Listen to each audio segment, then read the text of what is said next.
Welcome to a new era of football. More of the game we all love.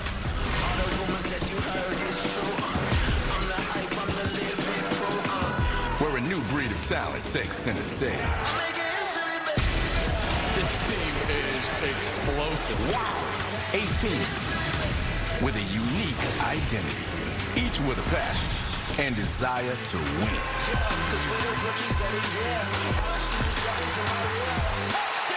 That one was a beauty. This is football reborn. This is the XFL. Football is back. Can you feel it?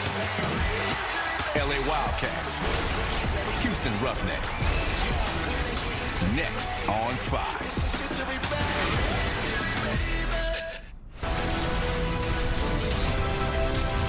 It is more of what we love, football. And these guys have been waiting 2 years to kick it off. It's the debut of the XFL on Fox. The wait is finally over. Welcome.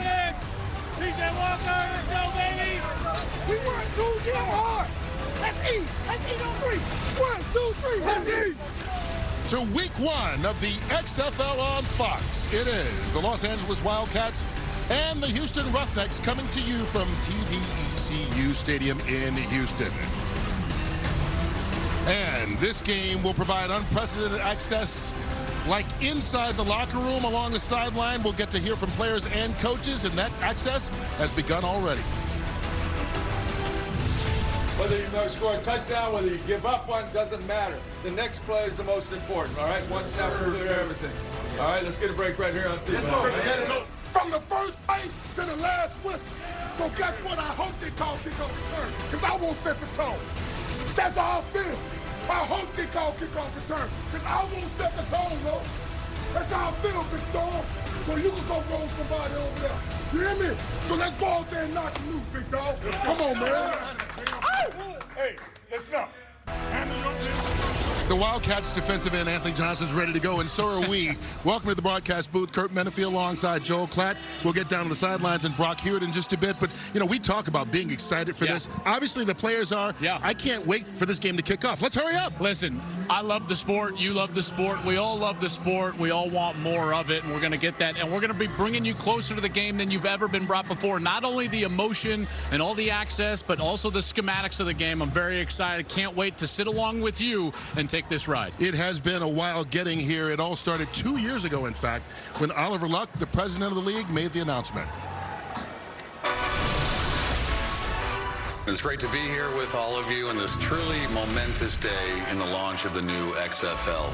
We are thrilled to make a major announcement of the cities: New York, Dallas, Houston, Los Angeles, St. Louis, Seattle, Tampa Bay, and Washington, D.C. Bob Stoops to the XFL. That's a big addition for the XFL. Very much appreciate the opportunity of starting something from the ground floor.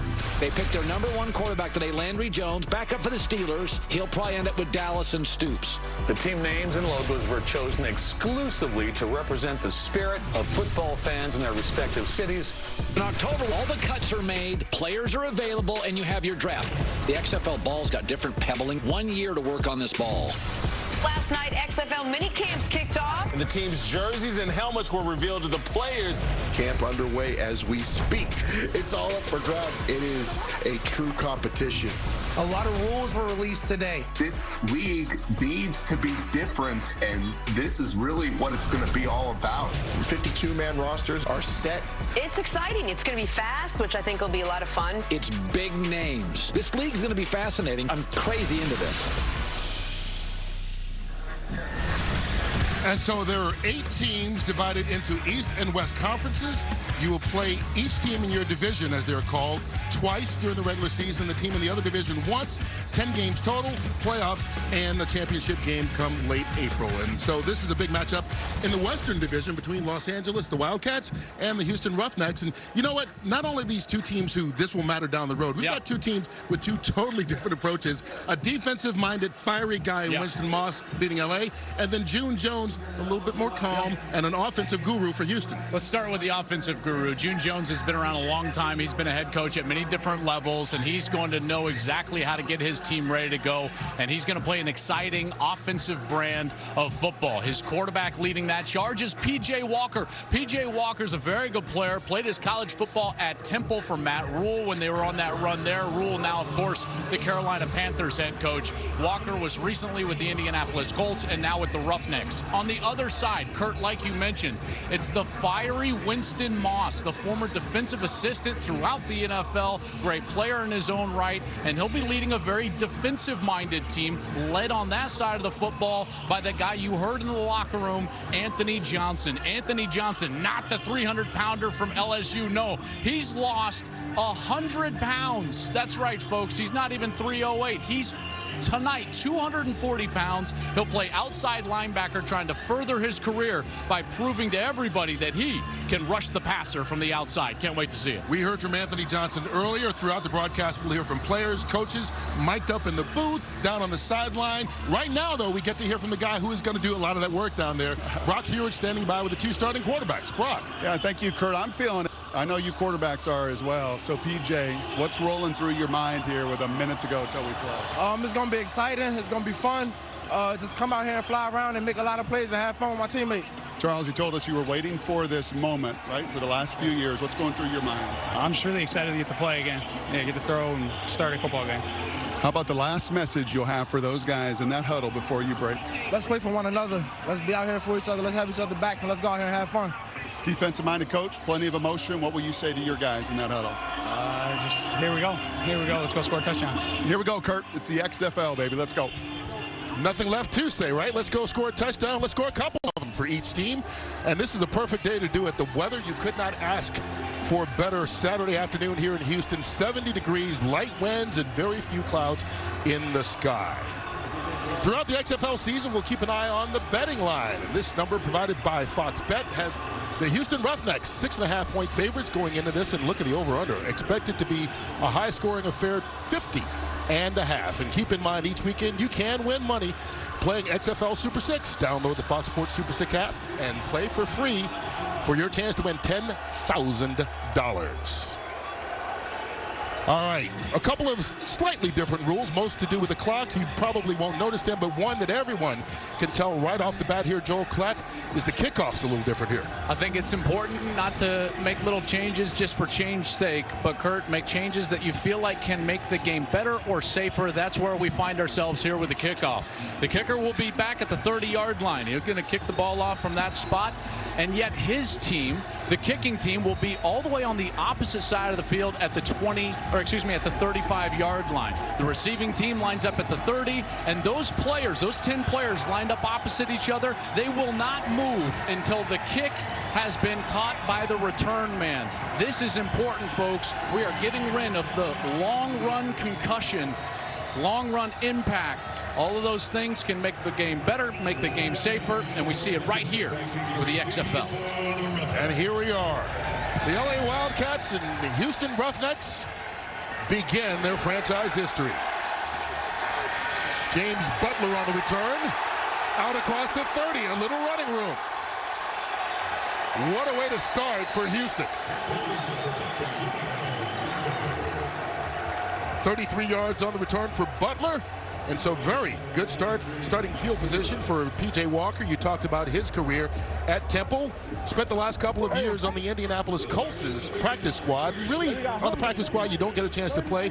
So this is a big opportunity for him. Huge opportunity for him. I asked him point blank, why are you here? And he said, for playing experience. I need reps. I need to take snaps. And here he is.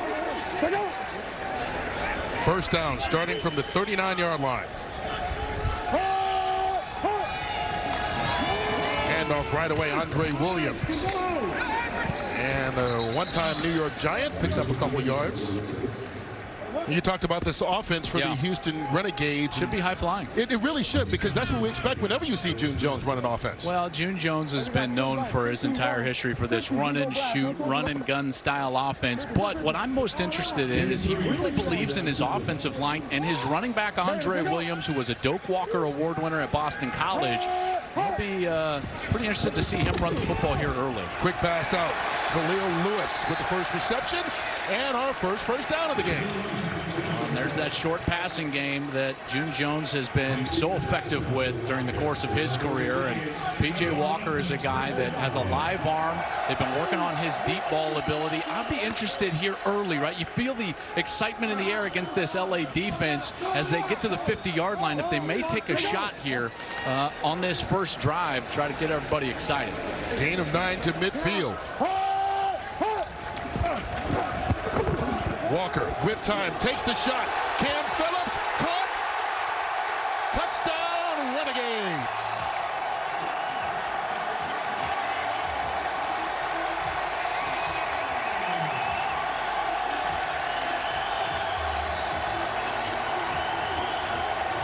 What a beautiful deep ball. Cam Phillips is a guy they've been raving about in their camps, that he is their best receiver, and they've got a guy named Sammy Coates on this roster as well, who's been in several NFL organizations. But now another major difference, Kurt, is the point after attempt. They have the choice to go for 1, 2, or 3. You can go for 1 from the 2-yard line, go for 2 from the 5, or for 3 from the 10-yard line. And it looks like Houston here is going to line up for a 1-point attempt from the 2-yard line.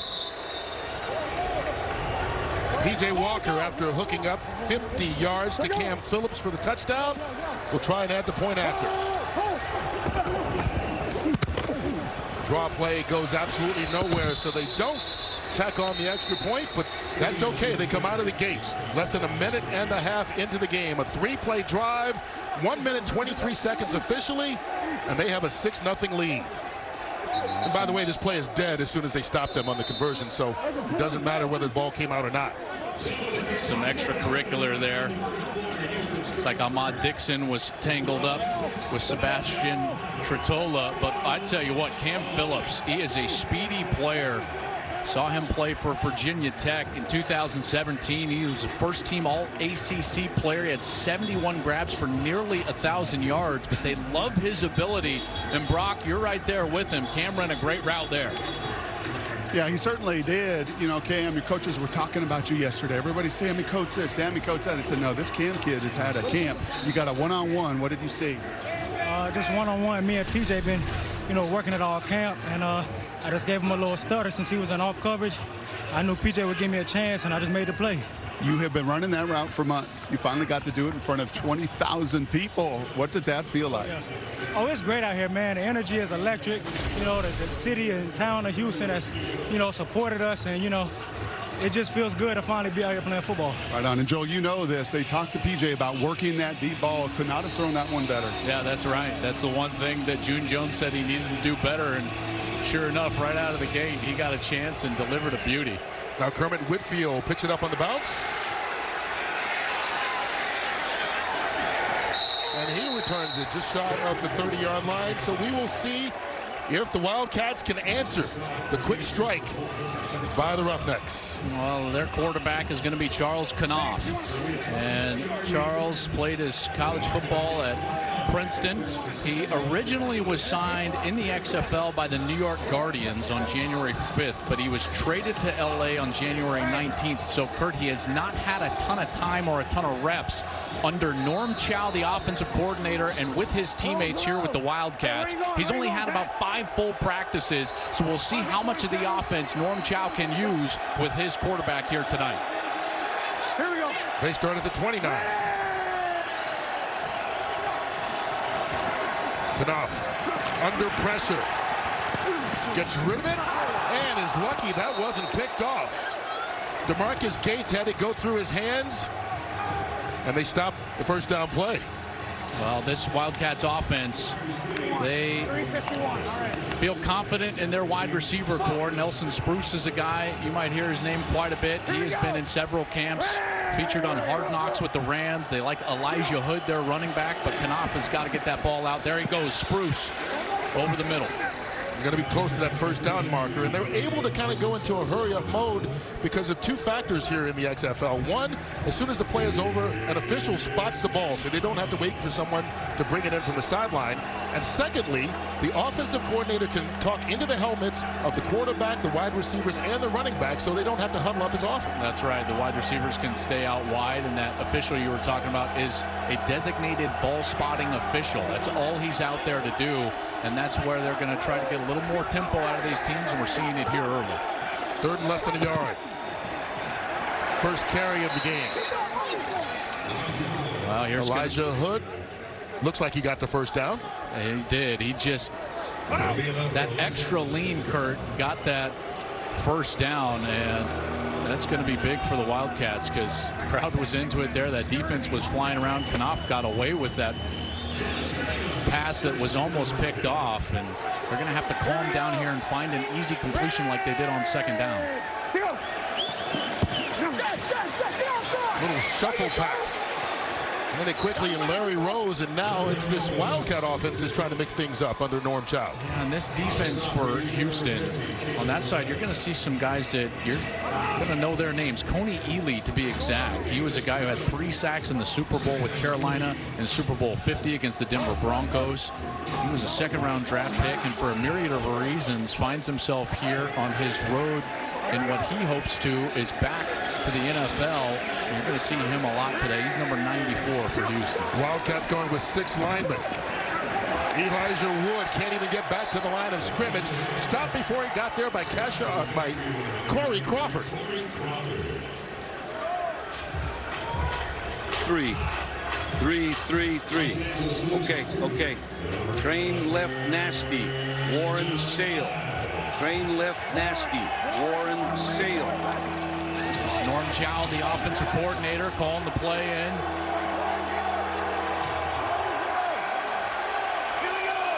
Big 3rd down. Need to get it to the 49 for the first. Play fake, under pressure. Knopf brings it down, tripped up in the backfield. Before he could get to the line of scrimmage, Kashad Lyons with a big stop. Well, this is going to be interesting here. It's 4th down, but there is a difference in the touchback rule on punts. If you punt the ball into the end zone, it comes out to the 35. If you punt the ball out of bounds inside the 35, it comes out to the 35.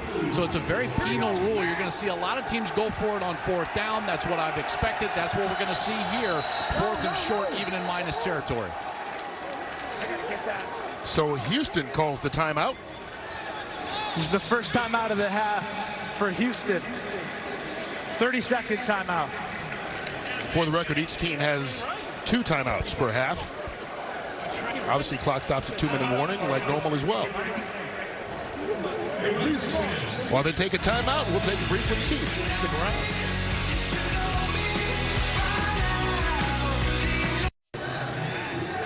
Our Skycam tonight is sponsored by Roman. First, 4th down of this football game. Houston trying to get a defensive stop as the Wildcats trying to match what the Roughnecks did on their opening drive. 50-yard touchdown pass on the 3rd play of the game. They didn't get the conversion, but that's how they lead at 6-0 right now, and we'll see what Charles Knopf can do. You know, the success they had was with Nelson Spruce in the slot, trying to find the middle of that defense. The defensive line for Houston have been very active, winning up front the line of scrimmage, so it might be tough for the Wildcats to run for this. Movement early, and there's a flag. That helps. Let's go. Carl Bradford looked like jump offside. But did he get back on the defensive side in time? I think that may be where the question is. He's smart by the tackle to move. Neutral zone infraction. Defense number 43. That 5-yard penalty results in a first down. Let's hear this hard count from Charles Knopf.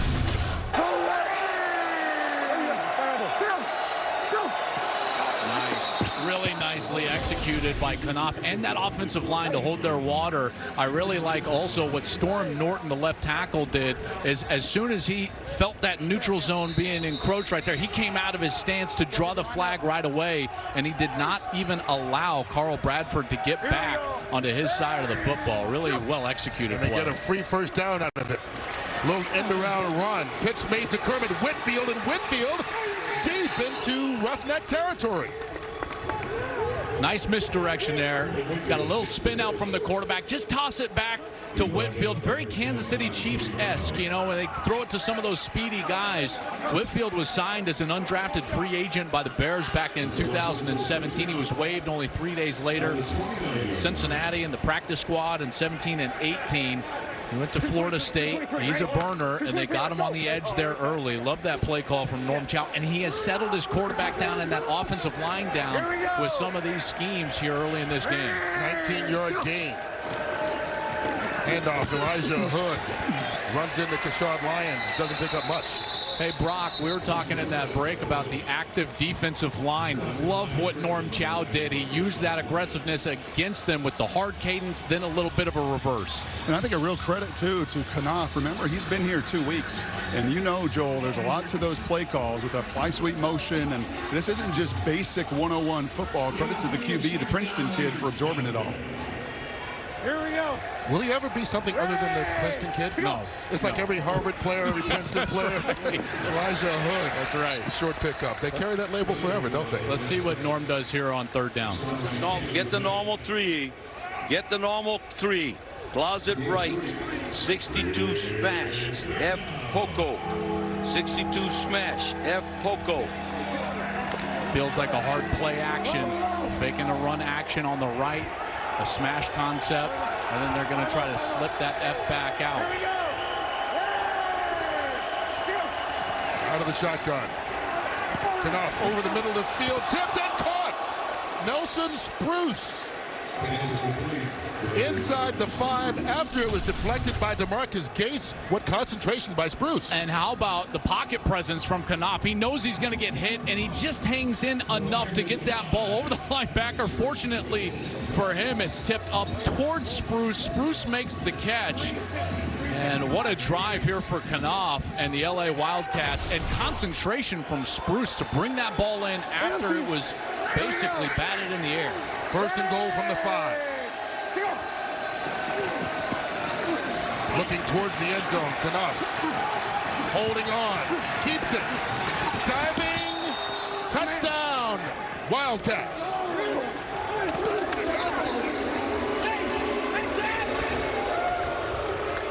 We'll see where they're going. 1, 2, or 3. Winston Moss told us that they're probably going to be going for 1 most of the time. Nice little stutter step and a great block from his running back Elijah Hood, number 34, who turns back out of his route, gets enough of the defender so that Knopf can dive for that pylon. To go for 2 from the 5-yard line. The ruling of a touchdown was confirmed by the booth. So replay looked at it, confirmed the touchdown, and Charles Knopf in his first series as quarterback for the Los Angeles Wildcats. And we should mention, Josh Johnson is their normal starter. Johnson bounced around the National Football League, 13 different teams. Many fans know him, but he's got an injured thigh and unable to make the start this week. Charles Knopf gets the duty and leads them to the touchdown on the opening drive. And they'll go for 2. From the 5, you can choose where you want the ball. They'll put it on the left hash mark. To the left. Go right, move to the left. Go right, move to the left. Here's Knopf rolling. Fires it, and it is caught for the conversion. Jordan Smallwood tacks on 2 more, and Los Angeles has the lead. Good job. I love play call. A designed rollout to the right side, and then all Knopf has to do is stay alive and allow his wide receiver the time to get open, and Jordan Smallwood does it. He finds the space. Knopf finds the end zone. Smallwood with the 2-point attempt, and the Wildcats have the early lead here in Houston, 8-6.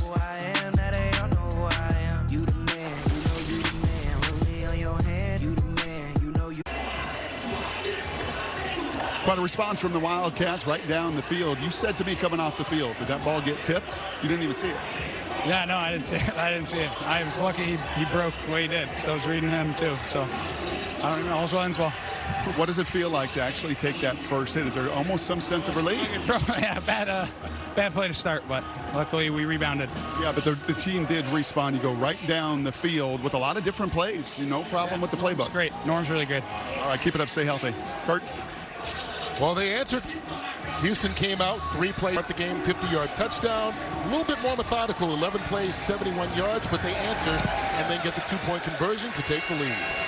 So impressed with Knopf on that series, too. Here's James Butler. Cuts through. Another nice return made by Butler, meaning, once again, good starting field position for the Roughnecks after his 23-yard return. Let's see what P.J. Walker has dialed up. June Jones, they went for broke right there at the 50 on that first series, and now they've got to reestablish their rhythm. Talked a little bit about Cam Phillips. Also, Sammy Coates, number 10. Sammy Coates is the top of your screen as we come out, and Sammy is a heck of a player. He's a guy trying to get more reps under his belt, and he is in very good shape. They expect big things from him. Walker goes that way. Broken up, pass intended for Coates, but there to defend it was Harlan Miller. Love the coverage. Harlan Miller played that one absolutely perfect.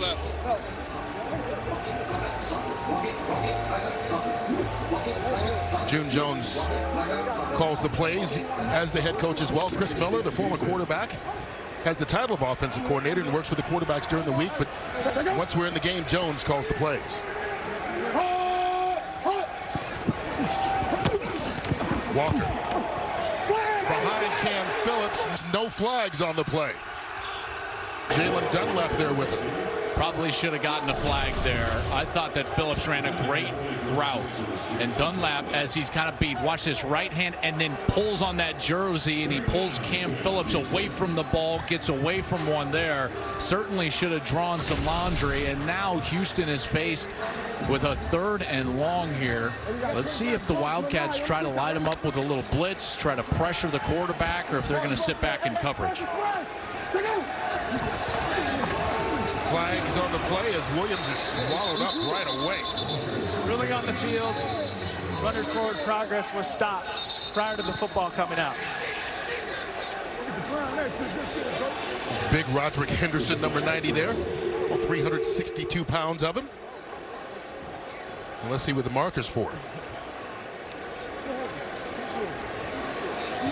Illegal motions. Offense number 14 was moving forward at the snap. This penalty is declined. It's 4th down. So nothing went right for Houston on that one. No, it didn't. And really a couple of really nice throws from from P.J. Walker. 5 down the whole way. That's all we needed, though. They were 5 down. Okay.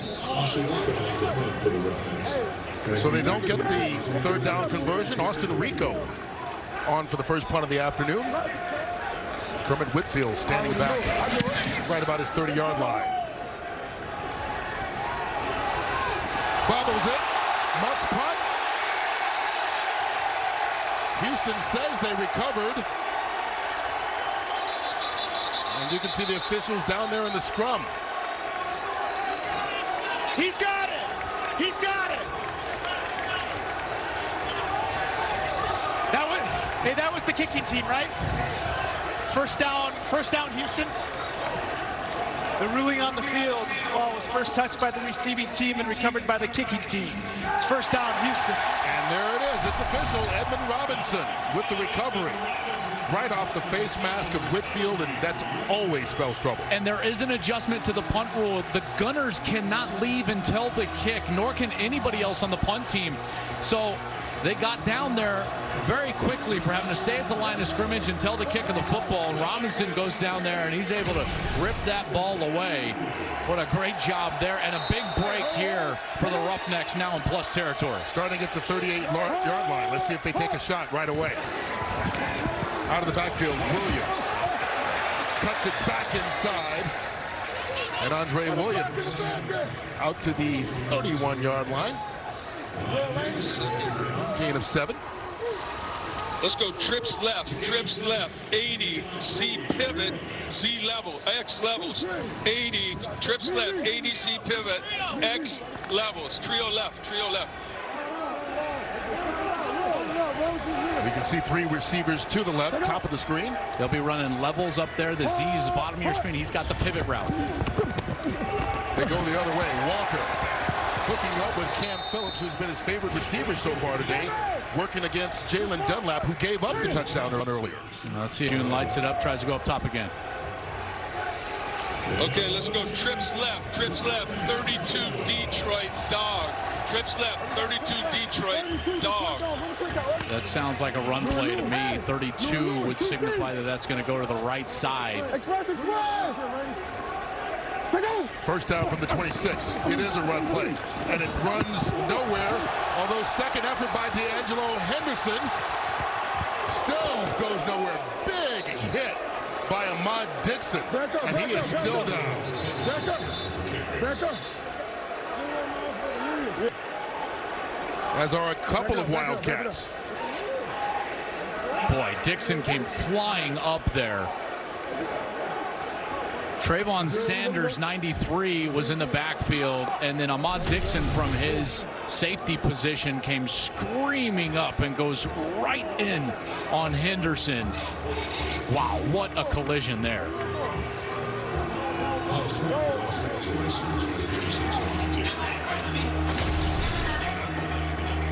Good to see Dixon walking off. So many of these players and coaches told us how excited they were to actually be able to hit, because during training camp they weren't able to tackle, they weren't able to hit. This is the first time they'll have live action, and it didn't seem to slow Dixon down at all. Loss of 6 on the first down play. Walker, quick pass, Lewis, and Khalil Lewis out of the 24-yard line. Really love the block by Blake Jackson, number 17. He's out kind of right in front of Khalil Lewis, who they say is their fastest player. Watch 17, though. He does a great job of getting right in front of the defender, waiting. Ball's caught. Now he gets some contact, and he's able to create space and a little bit of a lane for his teammate, Khalil Lewis, to get up the rail for some yardage.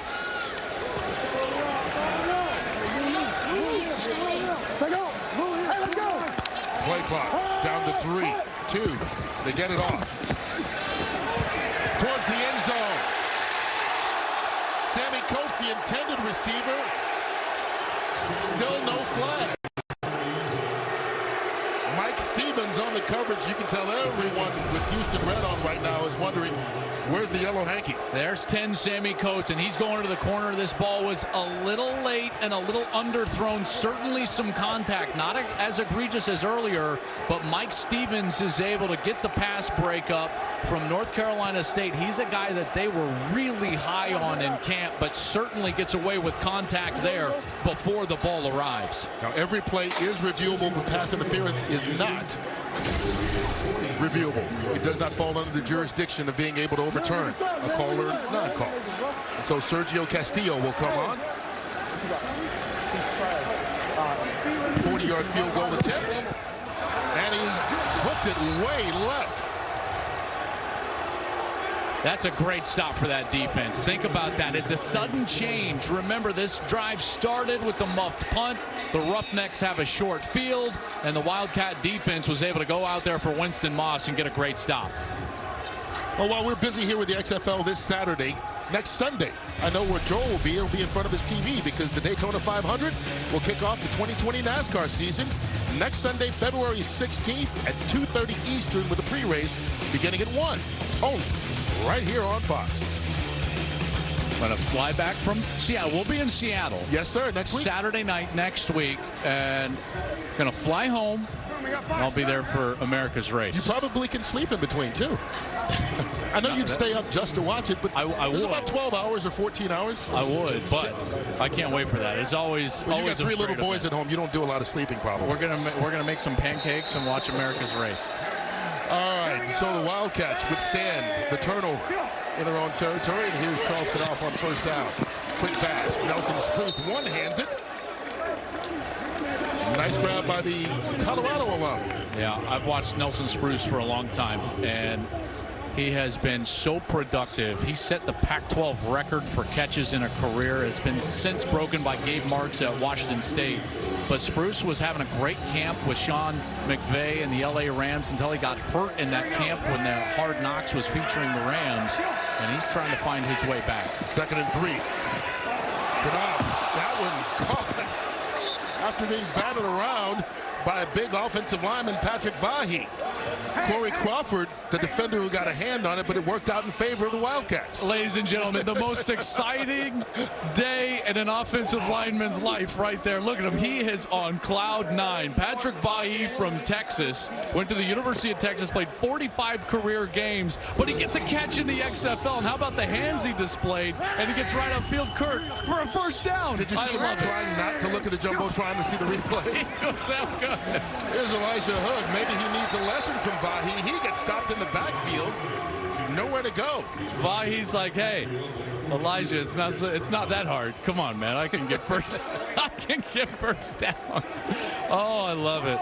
That's fantastic. The XFL, where dreams come true no matter your size, right? Oh, that is absolutely right. Nice stop there from the Roughnecks. I'm interested to see what Knopf and Norm Chow have dialed up for this series. They were so creative on that opening series, driving down for a touchdown. See where they go here. Here we go. Here comes the blitz. Play fake. Knopf showing some nice mobility. Here's a guy, I guess, for Princeton quarterback, pretty good runner. Yeah, he's showing a little bit of skills. Stay, scissors, flop left, 71 stay, scissors. All right, we're going to have, anytime I hear something like scissors, I think there's going to be somebody crossing. You know, they need some time here in the pocket. There's going to be somebody crossing and try to get a little bit of a pick play here. Knopf rolling right. Throws into no man's land. Probably wisely just gets rid of that as Coney Ely was coming hard. They were trying to get Adonis Jennings, number 18, on that cross. It was like a one inside player. Nelson Spruce was running a corner route. Jennings was running a post, but you need a lot of time in the pocket. Knopf did not have it. He had to escape to his right and ultimately throw the ball away, and the Wildcats will punt.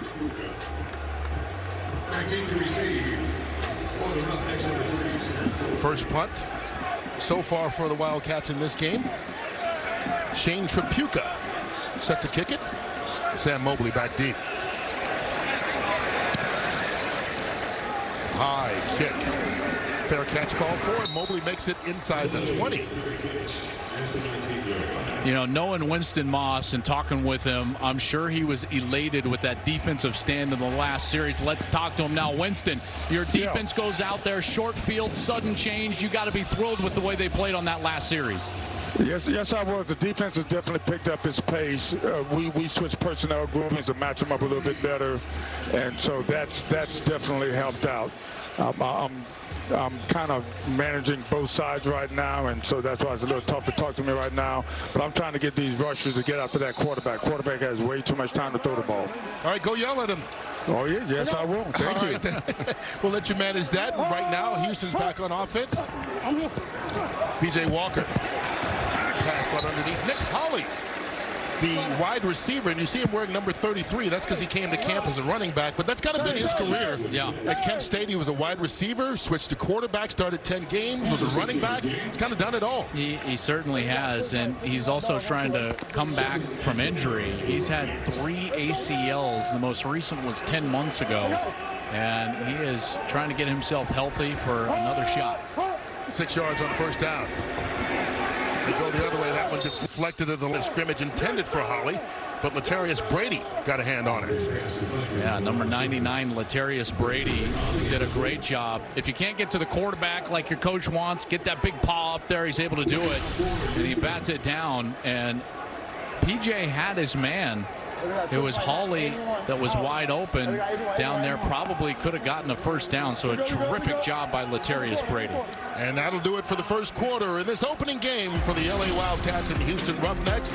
The start of the XFL season. Each team drove down and scored on its opening possession. Who will continue to do it from this point on?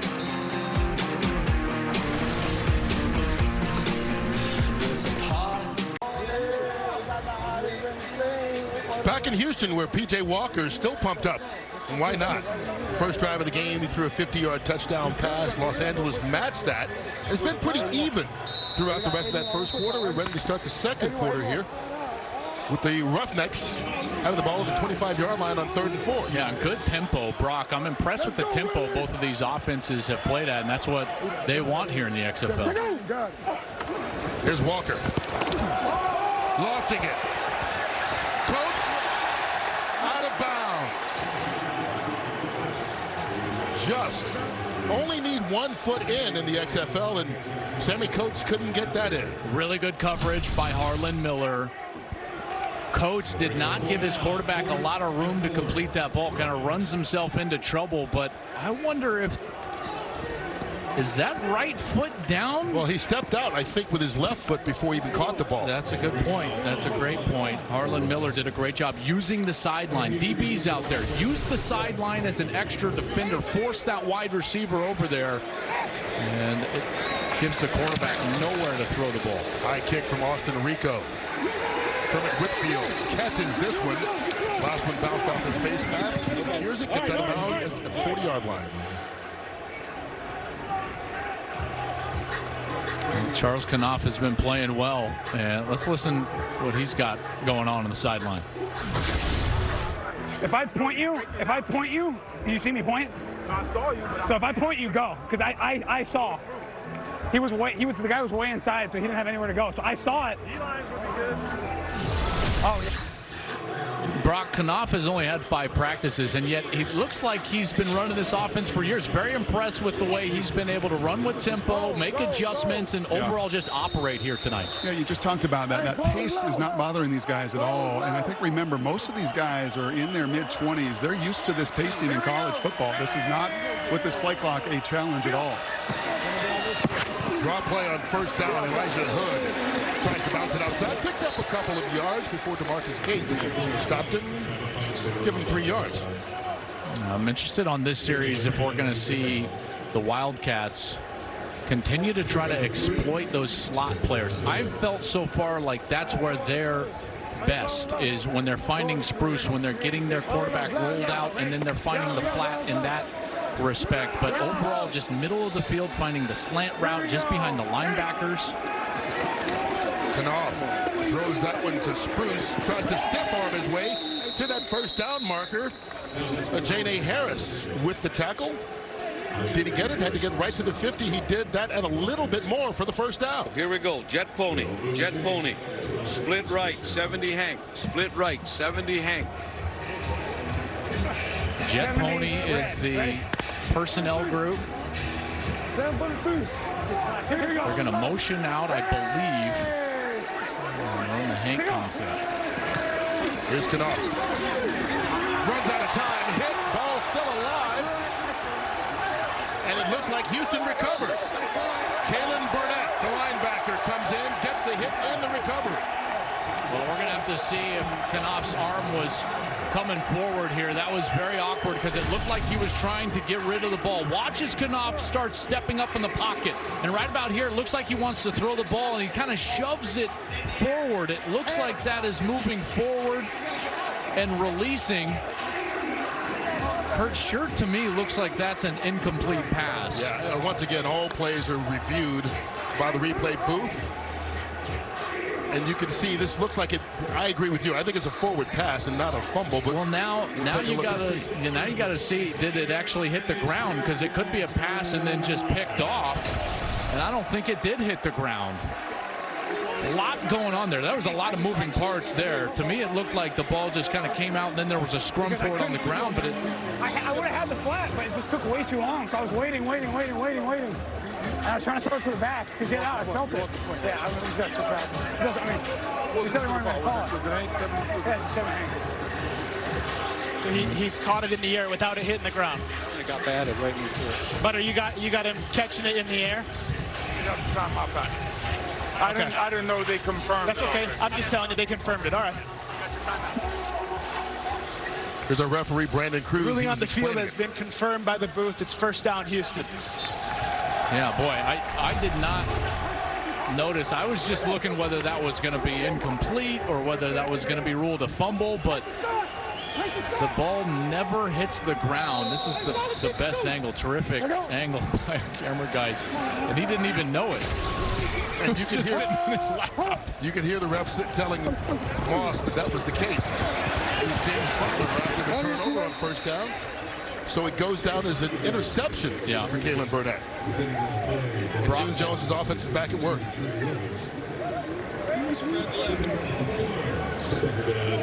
You think he knows whether he got an interception or a fumble recovery? Do you think he cares? I'm sure, right? I mean, but again, it didn't even.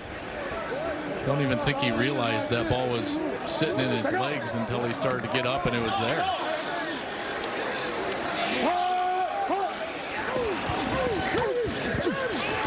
Pass almost picked off, and there was no one in front of Harlan Miller had he gotten that one intended for Sammy Coates. Well, let's go check out what June Jones has here on a third down.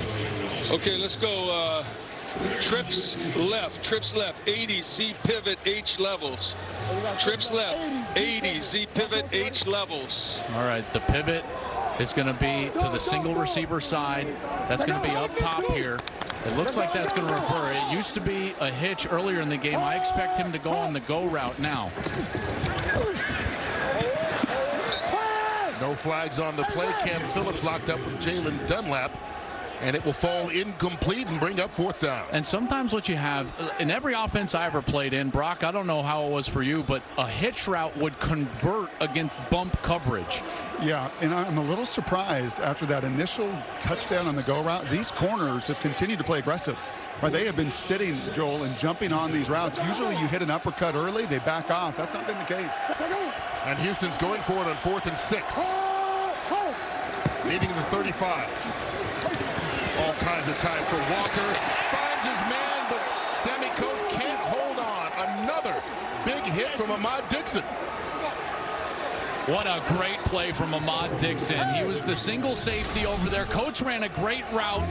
P.J. Walker, a terrific ball, but here comes Ahmad Dixon to knock it out of his hands. And the safety from Baylor getting it done, laying the wood here in Houston.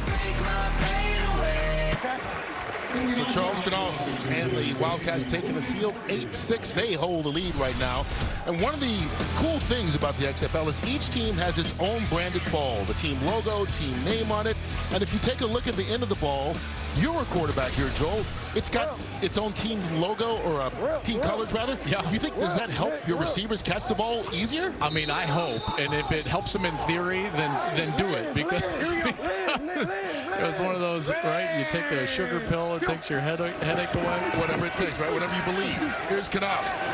Nelson Spruce catches that one easily out across midfield down to the 40-yard line. Nice pickup on first down there of 18 yards. I love their ability to work the middle of the field. Watches Spruce. He's going to get over that linebacker, and now he comes back across the field. Excellent throw, excellent timing from Knopf. Spruce clearly understands the timing and spacing of this offense. Knopf has 7 completions, 5 to Spruce. Handoff.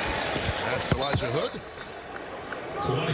Gain of 5 on the play. I like the rhythm that Norm Chow has with this offense right now, and I keep going back to the fact that Knopf has only had 5 practices, and he feels very comfortable right now. It seems like he's very comfortable with everything going on, so it's going to be up to the Roughnecks now to adjust. It's going to be hard to do that because Norm Chow has done everything to them. He's hit them with a little run game, a little pass game, and he's gotten the quarterback out of the pocket as well. Knopf over the middle, Spruce down on one knee, down to the 21-yard line. First down, Wildcats. Spruce again, Norm Chow loving number 11. 15 on that play. Stowe, Rachel. Move to dual right, 62. Stowe, Rachel. Move is the movement, dual right is the formation. 62 Stove Rachel is the concept. Go, hurry There's up. the movement. Now they're in dual right. Here we go. Ready? Go. Pass left. Kermit Goodfield can't quite stay in bounds.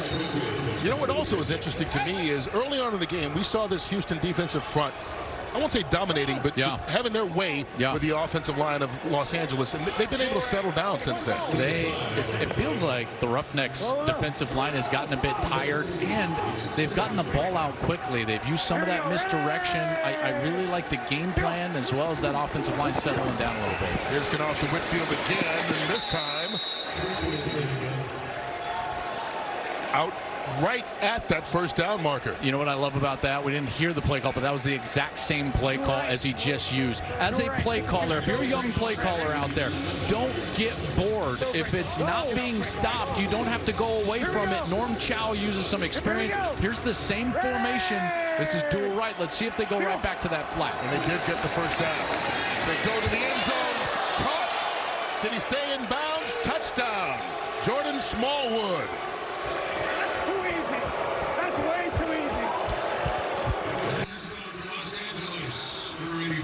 A call again. Watch this. They're going to have the out route right here and then the go route on the outside. The quarterback reads the corner. The corner sits on number 10 who's coming out. Smallwood slides behind him, and then he's there for the touchdown. 3 straight plays, Kurt. They run the exact same concept, and they're leaning on their quarterback to make the correct read, and he did it. Kanoff did it beautifully. Hit the flat route twice in a row. Then he goes up to the fade for the touchdown to Jordan Smallwood. And the former Oklahoma receiver extends the lead for the Wildcats. Looking to confirm that. Certainly our view up here, that was a catch. He was juggling it, but keep in mind, in the XFL, all you have to do is get 1 foot down, and it looked clear that he did that. So they'll go for 2 from the 5-yard line.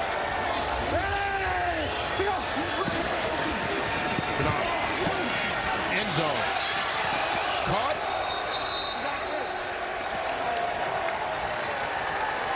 Not good.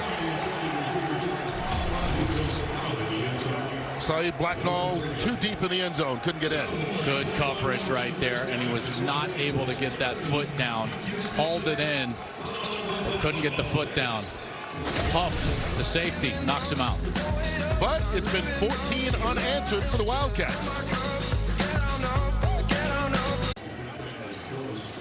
14-6 Wildcats, largely due to this guy. By the way, the Buffalo up in the booth is enjoying what the Buffalo on the field is doing. What are you seeing out there right now? You know, we didn't really know what to expect being to the first week. We don't have any tape. So we kind of just wanted to come out and execute our stuff. You know, we've been able to move the ball except for the few mistakes that we made. So just got to continue executing. I call you a quarterback-friendly receiver. You just seem to find the spots that the quarterback is looking for. You and Charles connecting, 2 weeks of practice? Why and how? Yeah, like you said, we haven't had much time to get on the same page, but he's a really smart player, and, you know, I kind of think that's one of my strengths. So we kind of got on the same page early. I found a few connections here early in the game. How are the legs? Feel good. You know, it's always that first game, that adrenaline's going, you kind of like get that little shock that first drive, but I feel good now. I feel settled in, ready to keep going. All right, Kurt Joel. All right, thanks a lot. Legs will feel good when you've got a lead. Here's James Butler. I want to go back to those 3 plays in a row. Norm Chow goes to him. Here's the 3 plays. Whitfield, he's out in the flat. You read the flat defender. This time the corner. Run the same concept. Fade with a little flat route underneath. Now run the same concept. Now guess what happens? Corner sits down. Throw the fade behind him. That's just so good. That's so good. It reminds me of what the Patriots did to the Rams in the Super Bowl a couple of years ago. And they ran that exact same play, ultimately ending up in Gronk's hands in the end zone, basically winning that Super Bowl 53. That's just a beautiful job by Norm Chow. Here's Khalil Lewis with the reception. You know, I think you talk to coaches, and you go back to even the NFC Championship game, and Kyle Shanahan was asked, you know, why do you keep running the ball? He goes, well, they're not stopping it. They're not, yeah. So as long as the defense doesn't stop it, it does make sense. You're right. So many coaches go, I got to do something different. Yes. And they feel like they have to legitimize their Tuesday night, film work and making this big call sheet. But the good ones will always tell you the key to being a great play caller, defensively or offensively, don't get bored. Here's Walker bringing it down and still keeping his eyes downfield. Sammy Coates makes it pay off. first catch of the game for the former third-round pick of the Pittsburgh Steelers. How about that play? That was gorgeous. It looked like P.J. Walker had a bunch of room to run, but he finds his wide receiver, gets his body turned the correct way, dumps it over the top, beautiful touch pass, and Coates is finally able to haul one in, makes the tough catch there, and the Roughnecks now across the 50-yard line. 24-yard gain to the 45.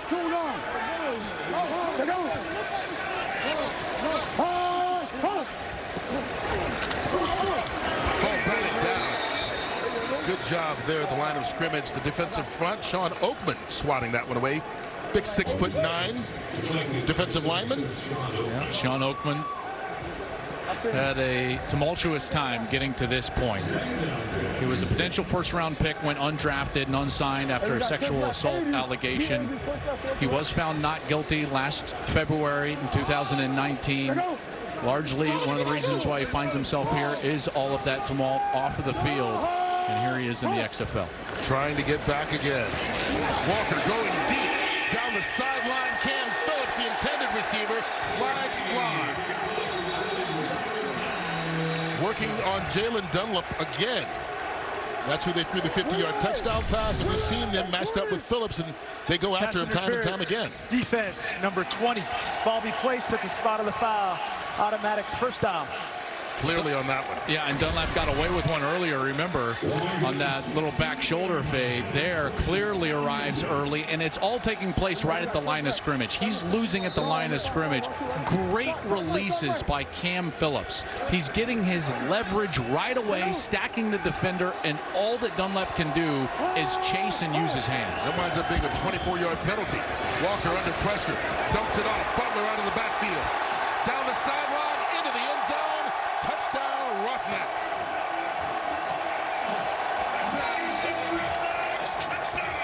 A little Houston hop.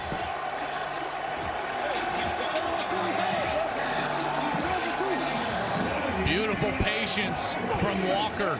He knew they were trying to set up the screen, and yet he was getting pressure from that left side. That was Anthony Johnson who was right in his face. Walker just kept retreating, and then ultimately, here's that pressure that you're going to get. Walker just retreats, and then he's able to dump that ball over the top. He gets the screen set up, and ultimately the Roughnecks are in the end zone. Walker fired up. They're lining up for a two-point conversion. Off the hands of Blake Jackson. And he was wide open. And so it remains a two-point game. Los Angeles holding on to the lead midway through this second quarter in the XFL opener. I mean, he makes the read there perfectly. He does a great job. June Jones calls the perfect play for that conversion, and the attempt fails because Walker did not put the ball out in front. Missed opportunity to tie that ball game up, and the Wildcats still have that two-point lead, but good answers from both teams here. Brock, I'm very impressed by these quarterbacks, their ability to get hit a couple of times. You've seen some series not go so well, but they bounced back right away, gotten within the rhythm of their offense, and driven their team down the field. Yeah, I think you know, Joel, some of the hardest part of playing the position, especially the first game, is seeing the field. And I feel like both of these guys, and you can see it with how quickly the ball is coming out of their hand, and that's a credit to these systems. I mean, Norm Chow and June Jones have been doing this for, what, about 70 years combined. They know how to coach the position, and these guys are being really decisive with where they want to go with the football. Yeah, there's no doubt about it. It was interesting talking with P.J. Walker. He was talking about, you know, the fact that in this offense, there's a little more artistry that has to take place. It's not as structured of an offense as Anthony Johnson has to run on the field here late. But Walker was telling us that he really loves this offense with June Jones because there's some freedom in it, and he can let his artistic nature take over a little bit. Here's Kermit Whitfield. No artistry on that one as he gets shut down right away. Oh, you talk about art, we'll talk about the sweet science, because the most anticipated title fight in years Undefeated heavyweight champ Deontay Wilder takes his 29-0 record against Tyson Fury in a rematch the sports world has been waiting for. That's Saturday, February 22nd. Buy it on pay-per-view or the Fox Sports app. Their last fight was, well, that's the reason they're fighting again. Yeah, people couldn't believe it. It wound up being a draw, controversial finish, but both guys still undefeated coming into this one. It should be good. Can't wait for that one. I know Wilder was making his rounds down in Miami last week as you see the rushing yards. He's been everywhere. He has been. LA dominating on the ground so far, but the Roughnecks have been able to connect through the air. Here's the handoff to Elijah Wood. Leapfrogs in the air. Woo! Right over Jeremiah Johnson. Take another look. I love the athleticism of Elijah Hood, the North Carolina product. He was in the preseason camp this last year with Jacksonville. He was on injured reserve with Carolina in 2018, formerly a 7th-round pick by Oakland in 2017. This guy is a very good running back. Goes the other way this time, a little more traditional. Bounces off a tackle and fights his way for a couple of yards. Let's go back to the replay of him jumping over Jeremiah Johnson, because I want you to keep your eye on the sideline. Brock Hewitt. He was impressed. That's amazing. Brock, your reaction is priceless on the side. You don't understand how fast that happens. I mentioned you guys a bunch during the breaks, the speed of these guys, and then that athleticism. I'm guessing I didn't look athletic. I'm not seeing myself. But I know myself, and I'm sure I didn't look anything like that. Oh, I'm going to have to see that again. Los Angeles calls the timeout. I got Tiger Romer on the field. Yeah, he had a whoa look. Oh, yeah, here it is. Let's go. One more time. All right, in the background here. Okay, there's the hurdle. And then all of a sudden, right now, Brock is saying, oh.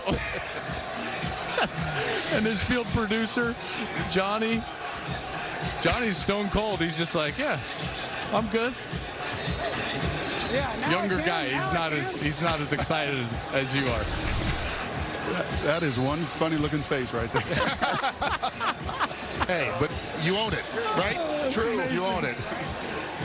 Hey, man, can you imagine what our bodies would feel like if we tried to hurdle over somebody? I know what your body's feeling like after your workout this morning, Joel, so no.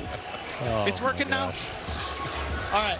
I think in that case, what we would do, I'll talk to the league about it, and then they'll handle it, get it back up, and we'll just keep everybody in communication, all right? We're only guessing here, but it seems like there may have been a problem with the headset that Winston Moss, during the timeout, that he was trying to explain to the officiating crew. Well, they're figuring that out. Brock, you're with Elijah Hood right now. What's he say about that hurdle? Talk to me about that decision to hurdle. Hey, they going low. I noticed a pattern. I got to adjust. So, you know, they go low, I go high. They go low, he goes high. There you go. He worked on that one. It's perfect. First down for the Wildcats. With Hood out, Rose is in. Larry Rose out to the 45-yard line.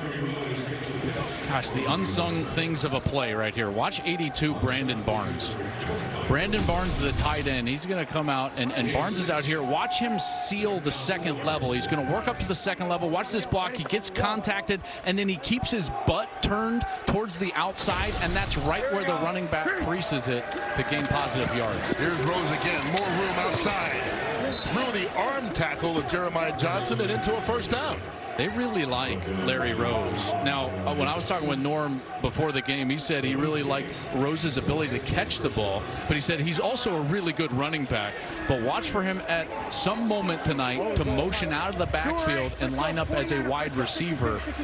He really likes his explosiveness, his quickness, and his ability to catch it. 49er! Here we go, ready! First down at midfield. Knopf running out of time, brought down and sacked. Coney Ely was the first guy there. Then got some help from Kashad Lyons and Corey Crawford. Well, first he's going to go up the field, and he's going to go back in. And this strong move right there, up the field. Now he's going to push the tackle by him. That's Jalen Robinson, and work back to the inside. He's a terrific pass rusher. He really is a talented player, and he's been through a myriad of issues, both personally and with his family, and he finds himself here in the XFL working back to a place where he knows he can play at the next level. Remember, this guy was a second-round draft pick of the Carolina Panthers. Knopf. Oh, he's got a man. Down the sideline, Saeed Blacknall had gotten free, but they couldn't make the connection. It's almost like that was some sort of a read route. Blacknall is just running to go, and it looked like, I don't know what Knopf was doing. Maybe he knew he was about to get hit. He certainly was. Had to get rid of it quickly. That was Johnny Maxey in on the pressure, number 90. Yeah, but that was a misfire. Missed opportunity. Now confusion on defense for the Roughnecks. They call a timeout. Second and final timeout of the half for Houston. 30-second timeout.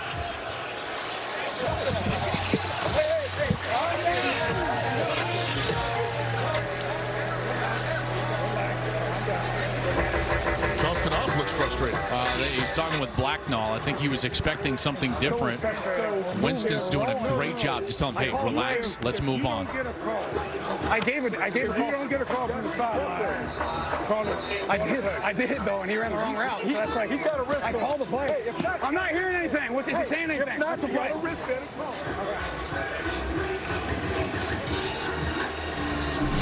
Knopf not happy. He's wondering what is happening on the outside. And remember, you heard him talking earlier in the game. We had that audio of him talking with Blacknall about hand signals at the line of scrimmage, what he's expecting the route to be. Knopf, I'm sure, was expecting him to drop out of that route, some sort of a comeback or a stop route down the field. And you can see there's a lot of confusion right now and a lot of emotion from Knopf because he can't hear the play in his helmet. Getting a bit frustrated with his wide receivers. We'll see if he can calm down here on a third down.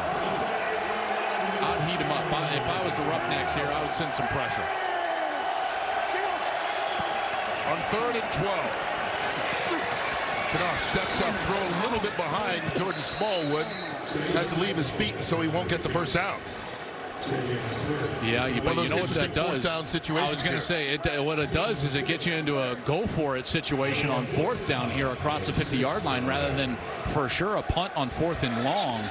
And now the Wildcats are in much better field position, and they only need, what, about 6, maybe a long 6-7 yards here to try to move the chains. They need to get it right at the 40-yard line. Don't you think they need to go back to Spruce? You know, he's been so good for them in the slot. He's there now. Knopf looking that way. Throws to your guy. First down, Wildcats. When you need a play, you got to go to the guy who has been most consistent during the course of the game. And they have no history, remember. So the history is only as long as this game. They go to Nelson Spruce. You can clearly see a relationship here being developed, some trust being developed between Knopf and Nelson Spruce. And he goes up there, plucks it out of the air for a first down. 10 yards on the reception. Here's Knopf. Has time. Looking for Smallwood. There's a flag on the play as well. Savion Smith on the coverage. Former University of Alabama cornerback. Looks like he's wanting another adjustment out there he's not getting, and there's a lot of contact down the field as Smith knocks him all the way out of bounds. Pass, illegal contact. Defense, number 20. 5-yard penalty. Automatic first down. There's certainly a lot of contact there. They called it on Marquestin Huff instead. Illegal contact. Should be 5 yards, but an automatic first down. So now we get inside 3 minutes. Once the clock hits 2 minutes, the timing rules change just a little bit. We'll explain it to you once we get there. Yeah, and it's basically like a comeback period. It's going to resemble college football, but even take the clock stoppages that college has and take them a step further. And we'll get to that in about 50 seconds. Wide open. Whitfield. Another good throw by Knopf. And again, they're working that middle of the field. They've had a lot of success with their slot receivers, whether it's been Whitfield or Nelson Spruce. They go right back to him. He gets himself over the linebacker, and Knopf has a great feel for that route. 20 yards on the play. Larry Rose inside the 10. Helmet popped off, but he held on to the football. I guess it wasn't Rose's helmet. It was DeMarcus Gates of the Roughnecks lost his helmet. Another good series here from the Wildcats. And I think they're going to take it down to the 2-minute warning and go talk about it a little bit. Nice series here for Knopf and his teammates. Nice series, good game so far. It's a 2-point difference as we approach the 2-minute warning. In a position to go. In a position to win. The Los Angeles Wildcats trying to extend their lead in this opening Saturday of the XFL season. And tomorrow this inaugural weekend continues. Tampa, the Vipers kick off their season against the New York Guardians. 2 o'clock Eastern time on Fox, and then the action moves over to ESPN, where the Dallas Renegades will host the St. Louis Battlehawks at 5. It's the opening weekend of the opening season of the XFL on Fox and ESPN. Ball's at the 8-yard line. 2nd and goal for the Wildcats. Houston scored on the first drive of the game. LA answered, and his team has added 1 more touchdown since. Wildcats trying to add a 3rd. Reverse. Whitfield. It's sniffed out. Tony Ely in the backfield, dropping him for a loss. That's a great job by Ely, staying patient. Watch as Ely, he's going to look like he's going to chase across the field, but right here he says, nope, I'm not going anywhere. I've got contain on that left side, and he perfectly executes that play, brings him down in the backfield, and now this is not a good situation for LA. Charles Knopf cannot put the ball in harm's way here, and you don't want to take a sack, and he's going to call a timeout. Play clock expiring. Los Angeles calls the 2nd and final timeout of the half. Yeah, he got it just before the play clock hit 0, and this is where that 25-second play clock comes into play. When you're hurried, when things go bad, when you're down deep in your own territory and it's chaos. That's right, and it's tough to manage both from a play caller as well as a quarterback. But what I was talking about there is you take a sack here, and now all of a sudden you're going to be trying a 45-yard field goal, 47, maybe even longer, and you don't want to just force the football because it's 3rd down and turn it over. So Knopf here has got to be smart. And this is a time when, as a play caller, if you feel like your quarterback is maybe revved up a little bit too much, and we've seen some emotion on this series, may even be time to just hand the football off and play for that field goal attempt. And that can be the beauty of a league like this. I mean, you get young guys who haven't played in a while. Yeah. They haven't been under live fire in a situation like this where they have to find a way to calm their nerves. Yeah. And now this gives them a chance to find out how to do it. And Brock, as you know, as a quarterback, you can get yourself too hyped up, and I feel like Knopf is fighting that edge right now. He's right on that line. Play fast, but never in a hurry. And that's not just decision-making, that's body language as well. He needs to get them back in the huddle because they've just revealed their formation. Lane Sean Ryan smiling already. The defensive lineman for the Roughnecks. Here we go. Looks like man coverage. Knopf looking left. Smallwood. That one floated out there and too much air underneath it. Cody Brown took advantage and broke it up. Boy, that is a dangerous ball because watch as the safety. He's going outside the entire time, and then he comes like a missile, leads with the shoulder, right on time. That is perfectly done from the safety, and he knocks that one out. Cody Brown, excellent play. He's from Arkansas State, but if you're going to throw that ball as a quarterback against cover 2, which means 2 high safeties, that ball has got to be driven into that hole. They call it the hole shot, past the corner in front of the safety. You cannot put air on that ball, or else you invite the safety time to come and make that hit. So after some debate, I believe they're reviewing whether that was a legal hit or not. And here's Cody Brown. Watch as he's going to lead with his shoulder on the side. To me, that's legal. It really should be a hit on defenseless receiver 25 defense. Okay, so we'll go half the distance to the goal from the previous spot, and it'll be an automatic 1st down. Hold on. Okay. Where's...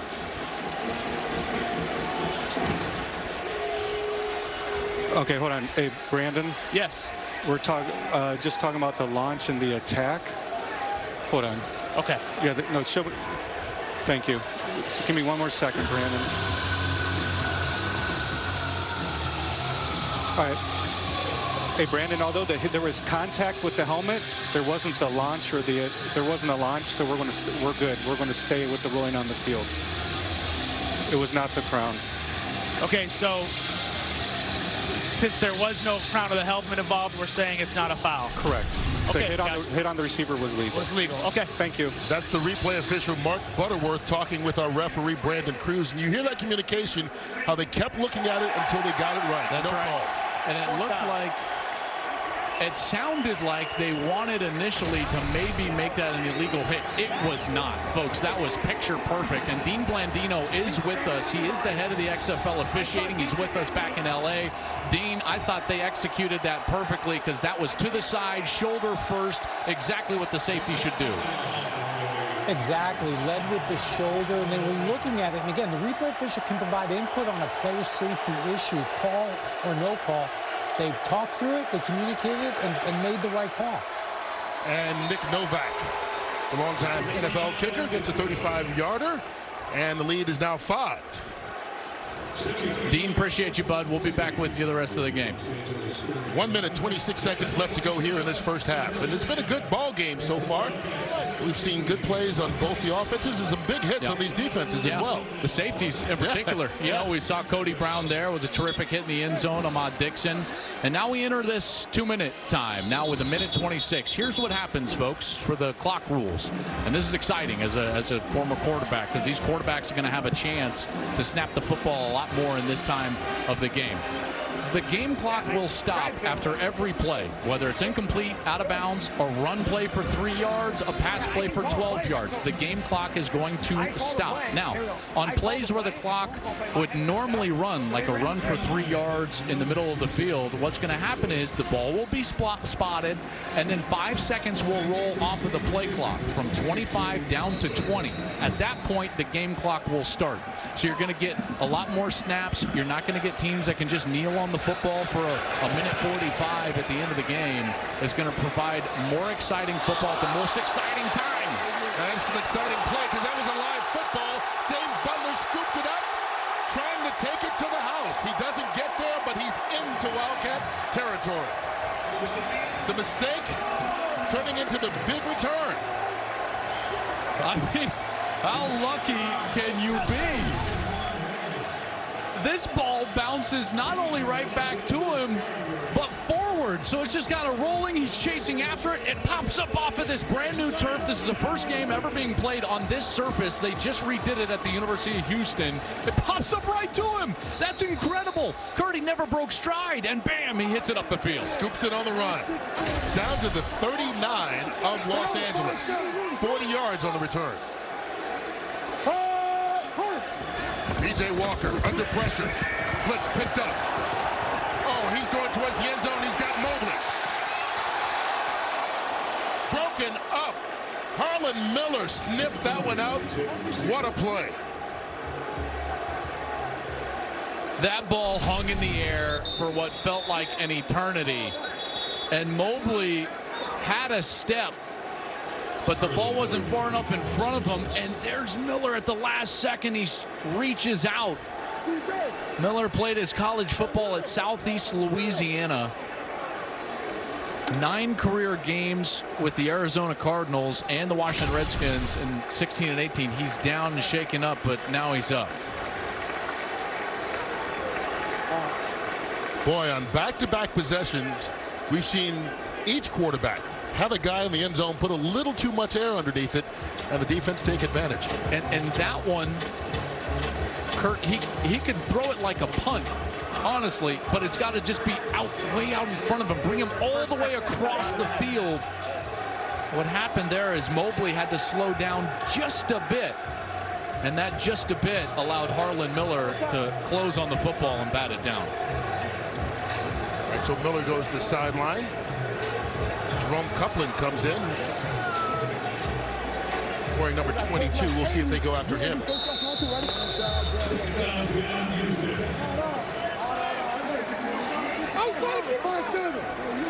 A minute 10.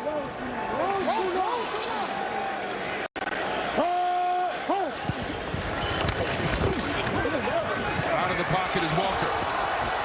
Wide open is Mobley again. This time they connect. Touchdown, Roughnecks.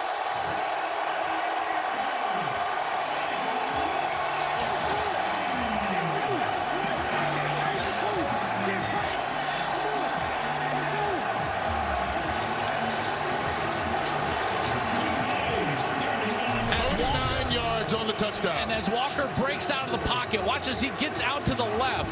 He's got a scoop under the rush, and then right here he gets out to the left. He locates his wide receiver because Roman Tatum had to make a choice. Do I need to come up for the mobile quarterback and leave my receiver or stay deep? He decided he was going to come try to defend P.J. Walker, and Walker astutely delivers it over the top to Sam Mobley. 39 yards on that score. They line up to go for 2. Houston retakes the lead.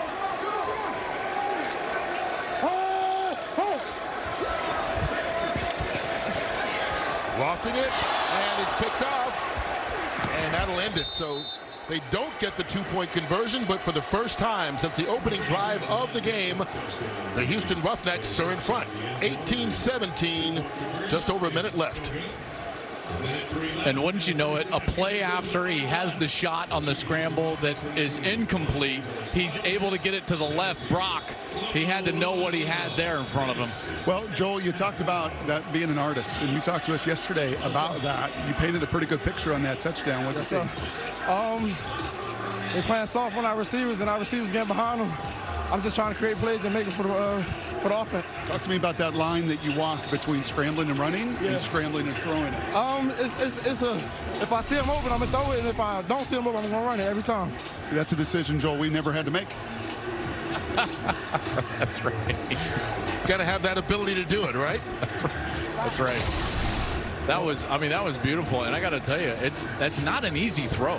He drove that ball way down the field, running to his left. Got to flip that front shoulder all the way around and make sure that you can get that ball all the way back in order to get the power behind it to get that completion down the field. That was beautiful. So here's the kickoff. Now it goes out of bounds.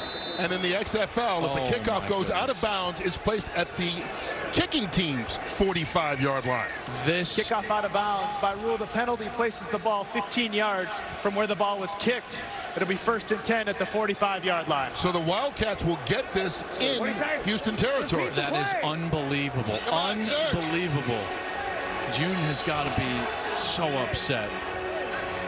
Sergio Castillo played at West Texas A&M, kicked it out of bounds, and again, the ball doesn't just come out a little ways. It comes all the way into plus territory. What a break here for the Wildcats. It's like he shanked that one from the beginning. It didn't hit the middle of the field and bounce over there. It was going left from the start. So June Jones obviously frustrated after that big score. Now he needs his defense to come through. Knopf, middle of the field, tip, caught by the tight end, Brandon Barnes. DeMarcus Gates got a hand on it. Good concentration by Barnes. Second time tonight we've seen DeMarcus Gates get his hand on the football, and it bounced right to an LA Wildcat. This time Barnes right down the middle, great concentration, and he's able to hold that pass in. What a huge play there, and Knopf getting lucky once again. 27-yard gain. Underneath, through the hands of Spruce, incomplete. Roughnecks are trying to change up the coverage a little bit because they've been so effective against the zone in the middle of the field. What you've seen now is the defensive coordinator, Ted Cottrell, start trying to go to some man coverage. And there's Ted, and he didn't want to play a lot of man. Felt like his strength was going to be in zone coverage with his secondary, but he's had to mix it up because of the success the Wildcats have had. Here's Knopf. Whitfield threw it before he got turned around, and Whitfield couldn't find it. Some of you, that's Adonis Jennings. Yeah, but Kurt, sometimes you feel the rush. You feel like you got to get that ball out. Here on 3rd down, interested to see where they decide to go. All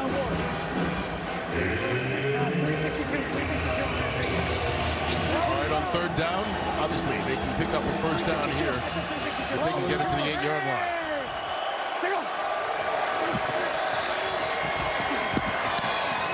tips that one.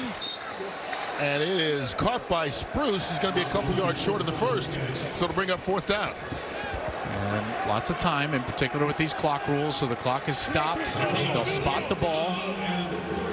Now the clock is going to start right now as the play clock hits 20. And looks like they're sending out the kicking unit. Nick Novak, kicked for 11 years in the NFL, 6 different teams, 82% career field goal kicker. Now you see the play clock down 1-0, and they didn't get it off in time. Remember, they had to use those timeouts earlier, and there's only 2 in each half in the XFL. So this field goal attempt to be just a little bit longer for Novak.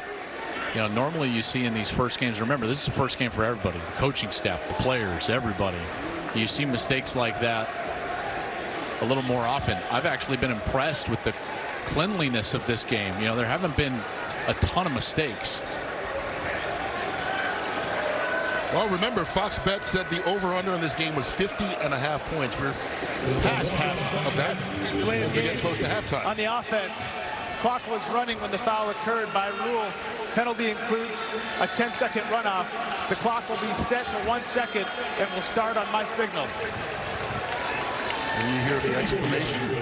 So there's still 1 second left in time to get this 34-yard field goal attempt off. But they've got to snap it right when the official blows the clock, ready to play. He's got to be ready right now. Oh, they didn't do it. Mismanagement. Wow.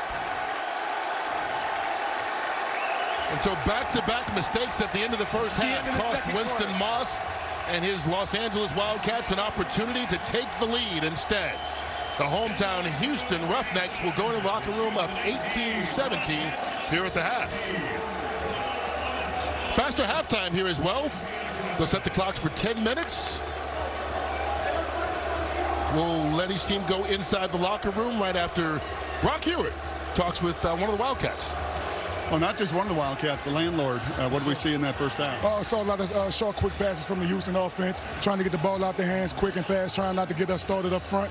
We just got to keep rallying to the ball, keep playing physical, and keep stopping the run. Feels like the big play. It's been their offense making the big play. How do you slow that down? Honestly, like I said, just keep putting our hands on it, playing physical on the outside. We got to find a way to get to the quarterback, man. Those short, choppy passes just trying to keep us off timing. So, like I said, we just got to keep trying to get there and get them off the track. Kind of nice to hit somebody else. Most definitely. I'm trying to knock somebody out, man. I got to, man. I'm getting there. They're trying to do something. They're zoning away from it, running away from it, but I'm going to make myself seen. Good luck. Well, Anthony Johnson's going to have another half to do just that. 18-17. It's been a good first half, despite what happened right there at the end. We'll come back with more highlights and analysis and get you all set for the second half. Don't go anywhere. There's another half of football in this XFL opening.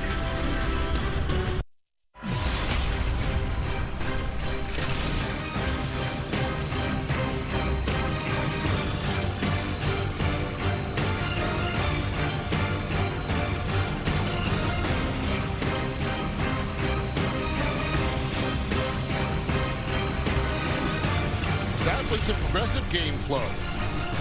P.J. Walker, quarterback for the Houston Roughnecks, 3 first-half touchdown passes.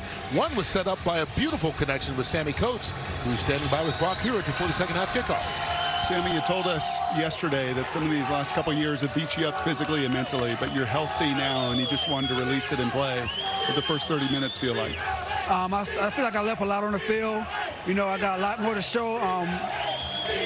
I just got to finish a lot more plays than I did the first half, but it's coming, you know, the first game. Is it just playing through some of that contact? You haven't been hit, right? It hasn't been live. Is it playing through that contact? Yeah, one of the balls I had, and I let him hit it out because, you know, we haven't really been tackling, but that's not an excuse. I got to finish those plays. I'm a better player than that, but it's coming along good right now. What adjustments for this second half? What was made at halftime? I mean, just go out there and play our game and stop beating ourselves. We've been beating ourselves that first half, you know, missed a couple plays. We just got to finish the plays we got on the field. Appreciate it. Kurt? All right, thanks a lot, Brock. You know, you take a look at this, Joel, everybody is here for a reason. Yeah. And for Sammy Coates, we talked about being a third-round pick of the Pittsburgh Steelers and played okay his rookie year, but after that, just battled injuries, knee injuries, hand injuries, broken bones. And for him, this is the opportunity to show that he can physically stay healthy and withstand the pounding. Yeah, and also, you know, prove that he can play strong through the contact point and make those contested catches. You know, we've already seen that kind of play out here today already, but you're exactly right. Every single one of these guys has a story of why they are here, and all of them are trying to take advantage of this, whether it's a second, third, fourth, fifth opportunity to try to continue their football career. And that's why I love this league. These guys are out here for the love of football. You can feel it when you're around them. You can feel it from the coaching staffs. And we've seen some really quality execution so far tonight. I've been really impressed with these quarterbacks, some of the playmaking at wide receiver, and the hard hitting from the defenses. They have been flying around as well. Yeah, you talk about putting these teams together. I mean, 5 weeks ago, none of these teams, these guys didn't know one another. Exactly. You know, they came together here in Houston, had a training camp. All 8 teams were centered right here in Houston for the month of January for their camp, and that's really when you got to know your teammates and put your offense and defense installed in and learn the coaching staff and everything. Yeah. So it's really impressive. And you know what happens is you focus so much on just getting onto the field, base offense and so much and so forth. You lose those situational things, which is, I think, why you saw the Wildcats struggle there right at the end of the first half. When they have the ball to start the second half, Kermit Whitfield hit by Ty Schwab in a big fashion, but it will give Charles Knopf and this Wildcat offense the first stab here in the third quarter. All right, Brock, if I'm Charles Knopf, I walk in at halftime and I say, guys, we are killing them over the middle. Let's continue to hammer them if they're in zone with our slot receivers. So many times that was Nelson Spruce there in the first half. Spruce, 8 catches, 93 yards, number 11. Yeah, he's been on fire. And Brock, I wonder what the Roughnecks will do zone versus man here. Yeah, I think you're going to see a mix. If I'm Charles as well, I'm telling myself at halftime, just calm down a little bit. Don't blame, don't point fingers, take the responsibility on your shoulders. Here's Elijah Hood. A couple yards on the run, but they lined up with 2 running backs for the first time today, as we saw Larry Rose go out into a pass pattern. We hadn't seen that all day. No, we hadn't seen that yet. And it should be noted that Winston Dimmel is on this roster, not active tonight. He's been banged up. Winston Dimmel is a fullback.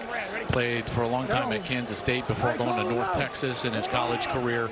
And Norm wanted to play some 2-back offense with a fullback. Hasn't been able to do that tonight, but he's trying to manufacture that here early in the third. Here's Elijah Hood, making himself skinny, as they like to say. Flags down on the play, but found a way to turn sideways, get through that hole out near the first down marker, but it may be coming back. Holding. Offense number 70. 10-yard penalty. It's second down. He does have the best mouthpiece so far. Yes, there's no doubt about that. The hold was there on Khalil McKenzie.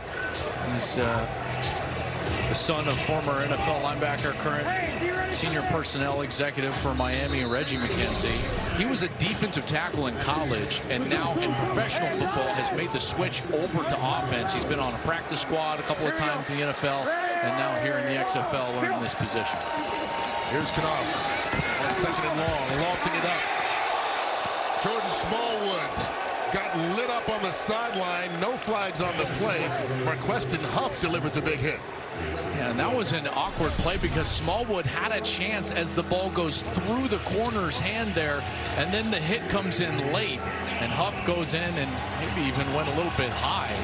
Be interested to see. Remember, they stopped play earlier for a player safety issue to evaluate what was happening on a hit there, and Marqueston Huff came in laying the wood. 3rd and 16.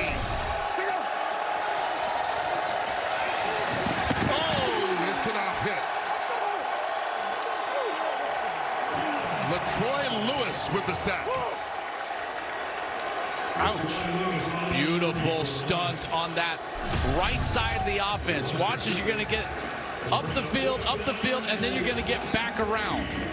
Great job of setting up the offensive lineman, waiting, being patient, and then he swings back on the inside and finds himself at the quarterback. And a nice little Smash Brothers forearm as he gets the sack on Charles Knopf. And so the Wildcats start the second half with a 3 and out. And it should be great field position for Houston. As Sam Mobley is back to take the punt from Shane Tripucka. Dancing around at the 45-yard line. Doesn't get far after the punt, but they are in Wildcat territory. Good first half for P.J. Walker. 3 touchdown passes and a little bit of excitement, I think.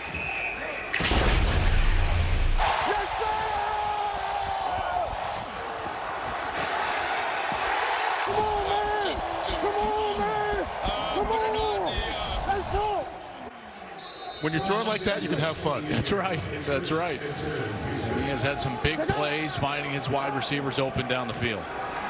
In the first half, 24 plays for Houston, only 3 runs. They start the second half with the run by James Butler.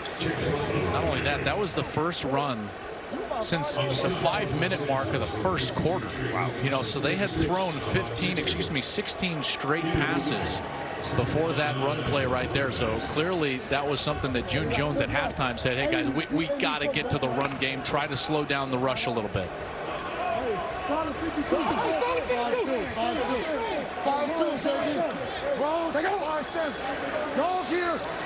You hear Walker barking instructions. Under pressure, escapes. On the run, first down. He says he doesn't like being called a mobile quarterback, but when you can do that, it's hard to escape the label. Look at him get out of the pocket. He's got to turn all the way back to his left. Right here, he turns to his left, then he gets vertical up the field. Now he's going to split another couple of Wildcat defenders, and he gets it all the way up the field for a first down. Just electric. And where the game is going, with what we've seen in the National Football League, you know, there are a lot of people out there raised eyebrows right now saying, wow, that looked amazing. That was a run of 15. Here's James Butler, and he's brought down right away. Nowhere to go on that one. Trey Williams on the tackle. Number 52, Trey Williams. All right, let's go trips right. Trips right, half. 51, Z go. Trips right, half. 51, Z go.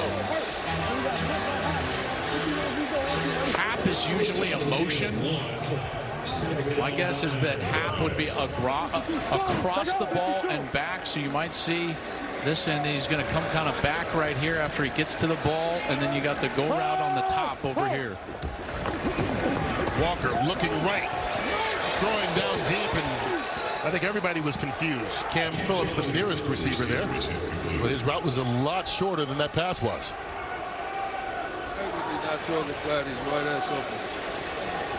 All right, let's go trips right. Trips right. 81, X and Z9, divide special. Divide special. X and Z9, divide special. Under 10 seconds now on the play clock. Houston 0 for 4 today on third down conversions. Play clock at 1. They get it off. Over the middle, Nick Holley goes up, pulls it in. First and goal. That throw was unbelievable. That's one of the toughest throws in football. Over the linebacker, between the safeties, and Holley goes up with no fear whatsoever and hauls that one in. That was absolutely tremendous. On time, on rhythm, beautiful trajectory, kind of layers that ball over the defense and sets up a first and goal. 29 yards on the pass. Walker, who has 3 touchdowns in the game so far, hands it off. James Butler stopped behind the line of scrimmage. Looks like a loss of about a yard on the play. 4 wide, 4 wide. Let's go trips, hum to trips right, 51, Z go. Hum to trips right, 51, Z go. Read it, 33. Hum is the motion. Holley's going to be in motion right near across the ball. He's going to hum in motion right over here, and then he's asking him to read that defense. You see him looking in the backfield. Walker looking that way open is Khalil Lewis, and it's the 4th touchdown pass of the game for P.J. Walker.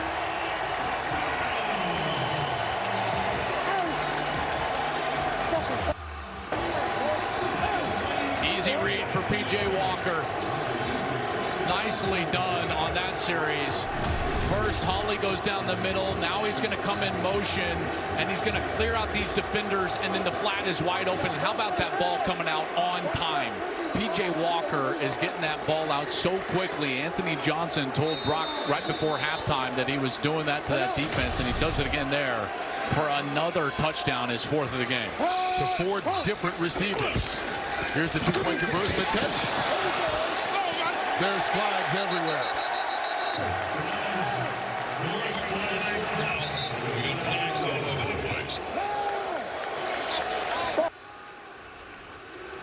Yeah, come on. Sean Oakman comes in 77, and he goes high and, whoa, vicious. Brings him down in the backfield. 2 fouls on the play by the defense. Personal foul. Roughing the passer, number 77. Penalties declined. Pass interference. That number 33. Ball be placed at the 1-yard line, and we'll retry. So if there's a defensive penalty on a try, the ball gets spotted at the 1. If there's another defensive penalty, you get the amount of points you were going for. In this case, they would get 2 points automatically. That's right. Ohio right.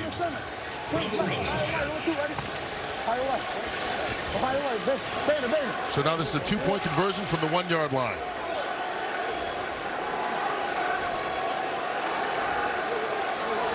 I think they're trying to get Cam Phillips down here in a one-on-one.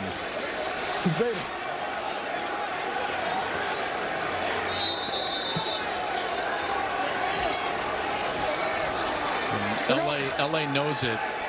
Look right here, you got the safety. He's trying to inch out right now. Walker on the keeper gets it. Largest lead for either team. Houston now up by 9. That's a great play call. That is a great play call. Because Cam Phillips was drawing that safety out that I circled, there was a huge amount of room on that right side, and he's able to just go in easily for a touchdown. Brock Hewitt. Talk to me. You're running down the middle. You know you're going to get hit. What's going through this mind? Well, I'm not too worried about who's hitting me, who's not. I see the ball, I go get the ball. I told PJ, just throw it up, or whenever y'all have an opportunity, it's me or nobody. I know, from future or past past experience from being a quarterback, I know it's awesome to have a receiver that's going to go get it no matter what. So that's 3 torn ACLs and a broken back. Why are you here? I love football. For the love of the game, opportunity. Vince McMahon's blessed me with a chance to further my career, and I couldn't be happier to be here. I love the grit. Keep it up. Thanks. Great catch by Nick Holly. Helped set up the 4th touchdown pass of the day. There's the catch. And P.J. Walker makes it pay. Walker's having a day.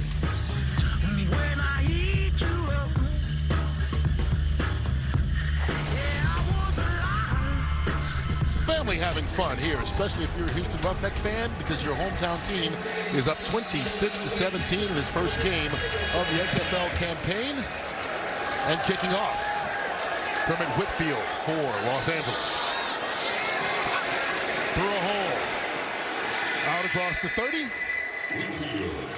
And so Whitfield will set up pretty decent field position for the Wildcats. Let's see what Knopf can do with it. Hear them say, don't show the formation. That's smart. Just hang back in kind of a muddle huddle. Don't show them anything until you have to. Now, what do they need to do to get back on track here? 3 and out to start the second half. Well, they did a great job of keeping them off balance. They had those little reverses. They were able to run the football, throw it inside. Then they were able to get a couple of plays on the outside. I think they've got to get back to that versatility. Nice draw right there. And that's DeJuan Harris, the former Green Bay Packer, with his first carry of the night. Fox Bet had this game at 5.5 points. Houston was the favorite. They're up by 9 right now. But keep in mind that in the XFL, 9-point lead is just 1 possession. That's right. Because you can get a touchdown and go for 3 points. That's right. That's what, there's several things that I really love already about this league and this game and the pacing. And that 1 possession being 9 points is one. Knopf out to Spruce. Right near that marker. Looks like he got it, first down. I tell you what, man, their connection is something else. Before that attempt right there, when targeting Spruce, Knopf was 8 for 9 for 93 yards. Now he's going to be 9 for 10 for over 100. Spruce has done a great job becoming that outlet over the middle, exploiting that zone defense. Spruce, 9 catches, 99 yards. Ball caught. Adonis Jennings. That ball. Oh, no one signaled him down yet.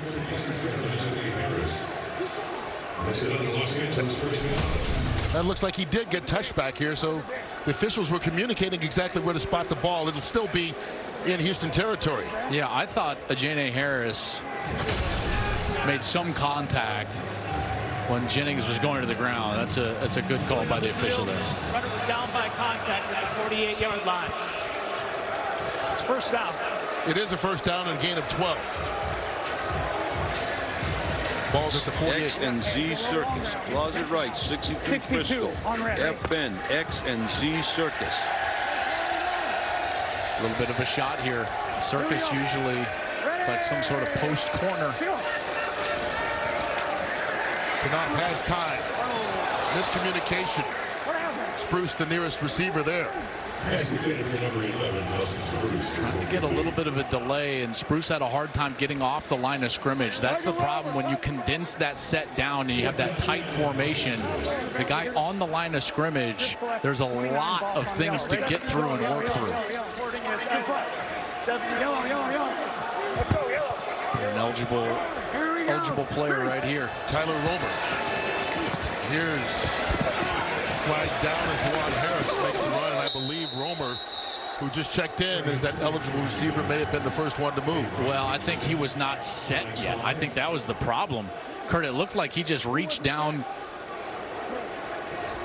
his hand to try to get set, and Knopf snapped the football. Hey, you weren't set? You weren't set?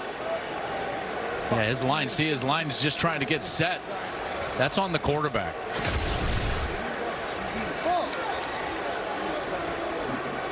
Those are those game management things that we always talk about with quarterbacks. False start. Offense, number 72. 5-yard penalty. It's still first down. They called it on Storm Norton. There were a couple of guys who weren't set. Yeah. Brock, what you got? You know, it's interesting with the mic open here with the quarterback, the number of times what happened? What happened? Did the ball get tipped? What did I see? Joe, I think this is a really cool window into playing the position and how you got to just let it go at times, sight unseen. Yep. Thank you. Here we go. Ready. Go. Knopf on first down. Little screen pass. That didn't work. Blown up by Kashad Lyons. What is the play call on 3rd and forever? Out. Boy. Dual right. 62 Utah. Out. Boy.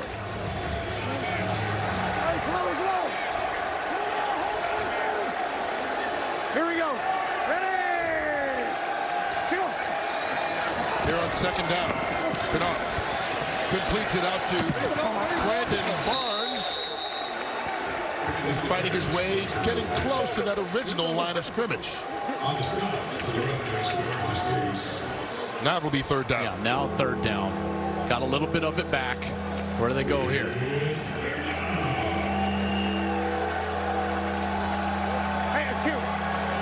Are you in that spot where it's going to be 4 downs regardless because probably if you kick it in the end zone? That's right, but a lot of it depends on this down right here, and Norm Chow needs to know if he's got 4 downs to get it. If so, he might throw it a little short of the sticks like that right there. And they connect. Looks like they're going to be half a yard short. Jordan Smallwood with the catch. Oh, right now, looks like the officials are spotting it right on that unofficial yellow line. Yeah, nice route by Smallwood. Look as he gets right to that point, and then he's able to just fall. As soon as he gets the ball, he just falls forward. 40 St. Louis on yellow. And they move the chains. Yeah, the forward progress gets him the first down. Here we go. Ready. Draw play. DeJuan Harris, short pickup. Drew Lewis with the tackle. 4 wide receivers. Train right. 62 Frisco. Y over F bend. Look for the guy down the middle, jab. 62 Frisco. Y over F bend. Here we go. Ready. Go. Here's Knopf under pressure. Rolling to his right. He had him. Blackwell was open, but he couldn't make the connection. Blacknall did a great job breaking off his route, scramble rules. He was deep. He comes back to his quarterback who was outside of the pocket, and Knopf was just unable to connect. A lot of times when you're a right-handed quarterback and you're sprinting to your right, you got to make a concerted effort to throw the football further left than you think, because your movement is going to drift the football towards the right. There he misses widely.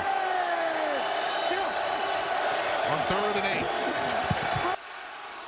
Wobbly pass, incomplete.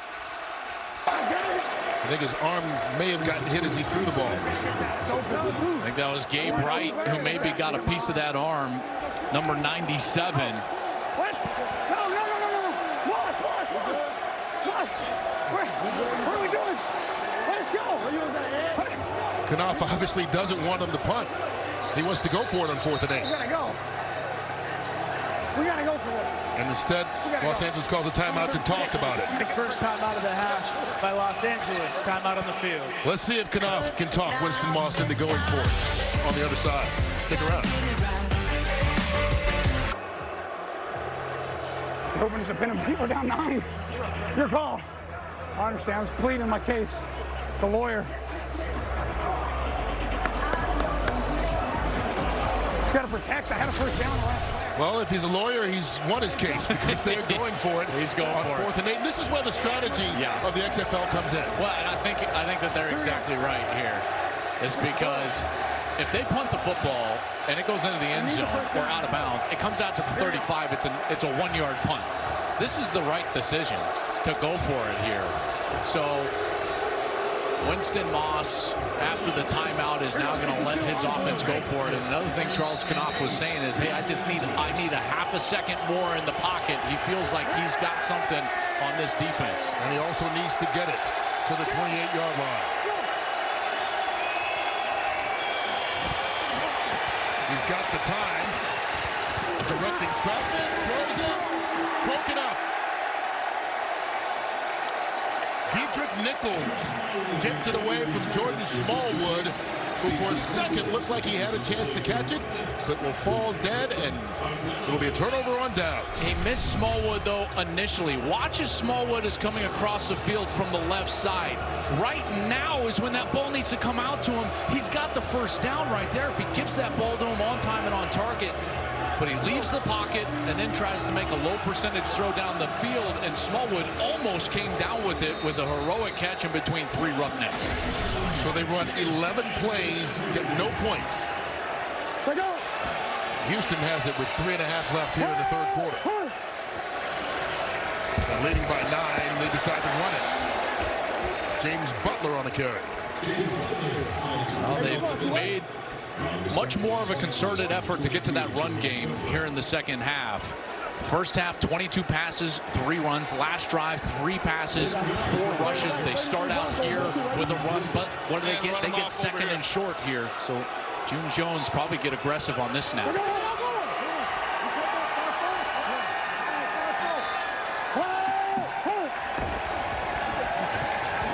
The keeper, Walker, he gets hit, but he gets the first down. Out to midfield. That's where he took a shot earlier. And we saw them taking a look at him in between plays, but he seems to be okay right now. 880 Aloha. We got trips left up. 880 Aloha on 2, ready? I'm going to hold it a little bit.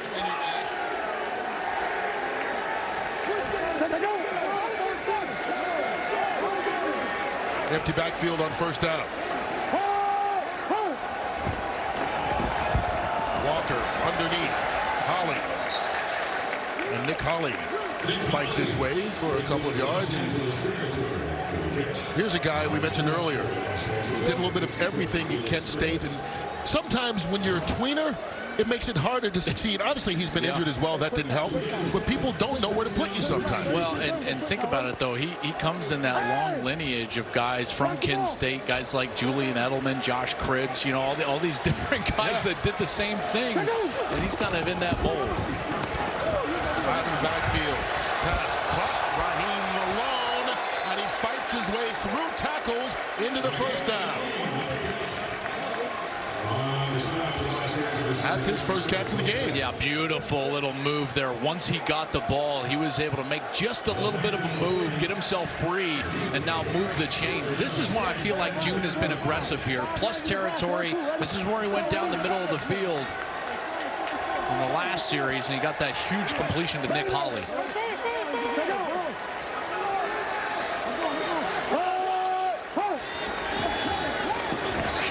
Walker underneath. Even with the flag, he connects with Cam Phillips. Jalen Dunlap was holding onto that jersey for dear life. He couldn't stop the connection from working. Love Cam Phillips. Boy, he runs routes with a sense of urgency. Catch for a first down. Okay. And you can see Running on the Dunlap field grabbing. was a catch for a first down prior to the pass. Holding defense number 28. This penalty is declined, and the result of the play is a first down. Yeah, they meant number 20 because number 28 is not even active for the Wildcats today. But we saw it was Jalen Dunlap. Didn't matter. They take the catch. Yeah. So another first down now at the 30-yard line. Inside of a minute left in this third quarter. Walker zips that one incomplete. Right into and out of the chest of Sammy Coates. Those are the things Sammy's got to work on. He clearly has an NFL body, speed, all of those things, and it's just the consistency catching the football. And we've seen that hurt him tonight so far. Jamaica, 880 Jamaica. Hey, we got Church left up. 880 Jamaica. A little closer. Let's go a little closer to him, Blake.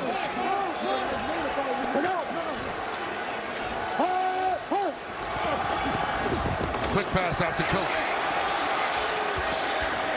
And Sammy Coates catches that one, but a host of Wildcats there to wrap him up after a short pickup. And that'll take us most likely to the end of this third quarter. The only score was another P.J. Walker touchdown pass. He's got 4 of them tonight, and he also ran it in for the 2-point conversion. Houston doing the H-Town thing, as they like to call it here, winning in front of the home folks as we go into the final period.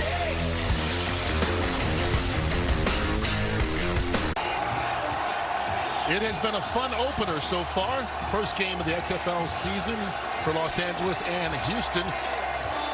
The hometown Roughnecks on top 26-17 going into the fourth quarter.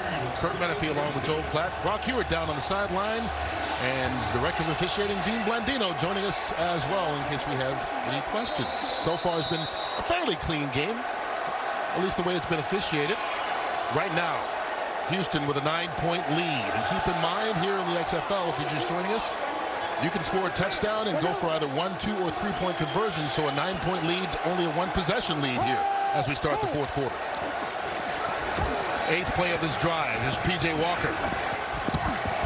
On the sideline, can't hook up with Cam Phillips. Brock Hewitt finds himself a football.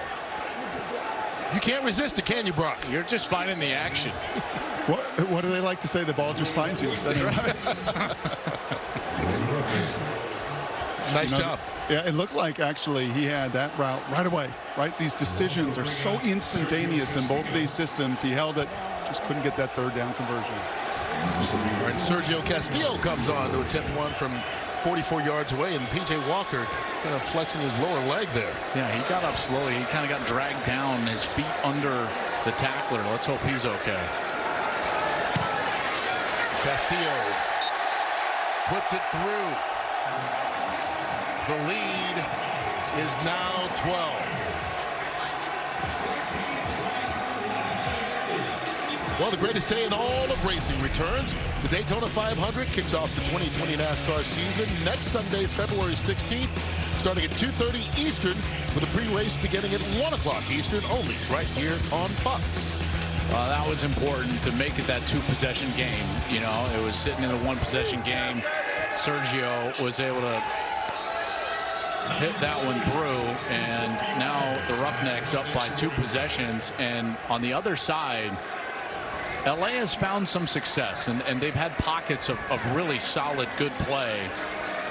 The difference, Kurt, is that Charles Knopf has gotten himself amped up, a little too amped up at times, and he needs to just settle down and get back into that good rhythm that he was in late in the first quarter. He's gotten a little bit too excitable. He's been, you know, arguing with his coaches here and there about going forward and where they want it. As a quarterback, sometimes you just got to go out there and just execute your plan. Don't worry about everything else. If you can get back into that rhythm, I'd imagine they would have some success on this series. Here's Larry Rose with the kick return. Out to about the 30. Skycam tonight brought to you by Roman. 14-17 left to go on the clock.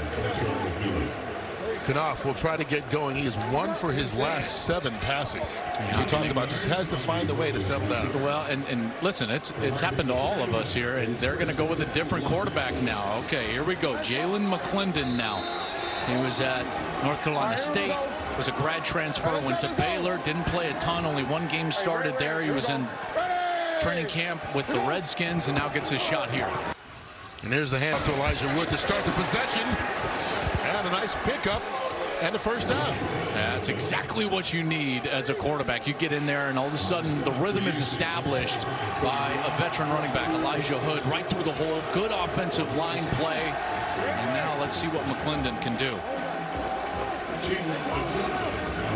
Started off first 3 years at North Carolina State. Graduate transfer to Baylor. Ball's out. McClendon picks it up. Not the way he wanted to come into the game. Beniquez Brown knocked it out. Elijah Hood was the running back who started this play. Looked like they were trying to just execute a zone read, and it looked like he wanted to keep that ball, and Hood kind of clamps down on it. You are responsible as a quarterback for that mesh point. You've got to make the decision, either pull that ball out decisively or let that running back take it. First pass from McClendon, incomplete in the direction of Barnes.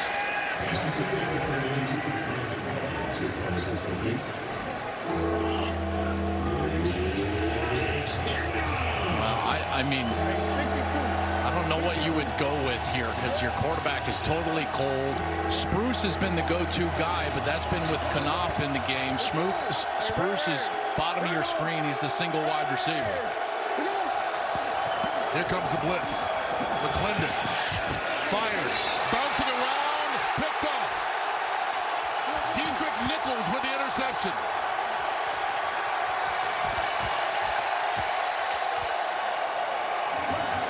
Change of quarterbacks doesn't change the result. Little tip drill out there.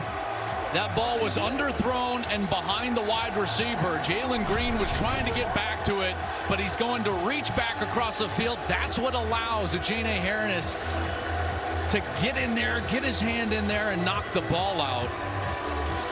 And perfectly done. Tipped up, little tip drill. Nichols is there, and the beneficiary picks it off, and the Roughnecks are back in business.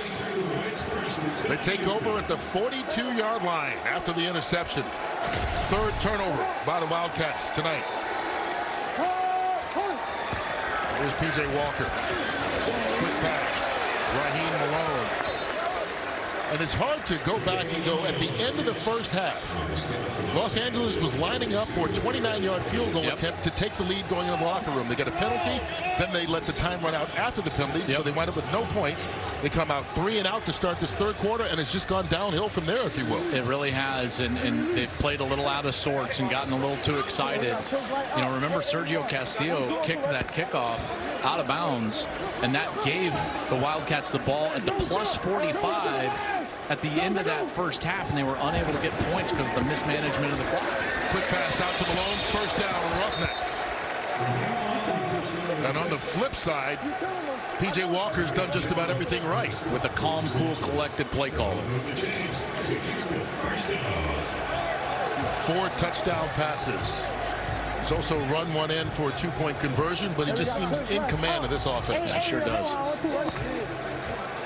Showed off his ability to elude, escape, create. His great arm down the field, great decision making and timing. Here's the pressure, lofting it up. Hand fighting along the sidelines. Sammy Coates going back and forth with Arion Springs, no flags. Yeah, great play by Springs. Again, squeezing Coates over to the sideline and again takes a shot. And it's again Sean Oakman who gets in there with the pressure. There's a Wildcat player injured on the field. Injury timeout.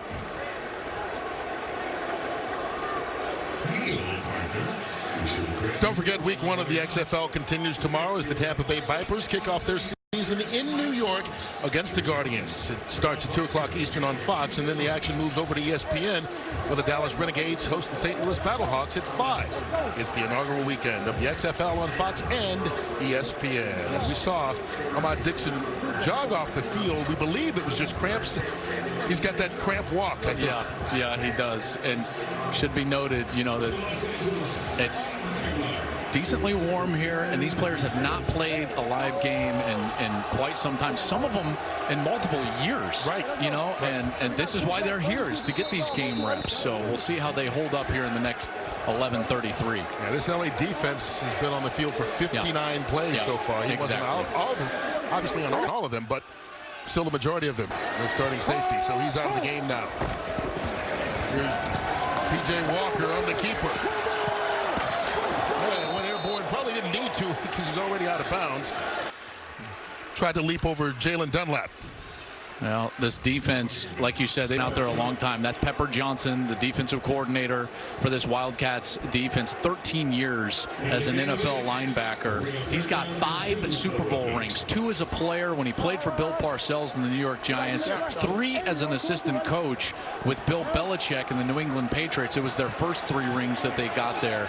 So a wealth of experience for this Wildcats defense from their coordinator. And he needs his defense to get a stop here. 3rd and short. Walker zips that one, and it's caught by Khalil Lewis. 1st and goal for Houston, and another big conversion made by their quarterback. And he manipulated the pocket very well in order to get back to the backside. June Jones has a player for him at quarterback, and again, on time, player breaks, ball's out. On target, Khalil Lewis has some speed, and he's able to create space for an easy completion. Okay. Gain of 18 to the 4-yard line. Walker already with 4 touchdown passes.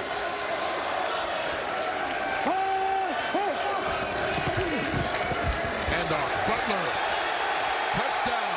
Houston Roughnecks.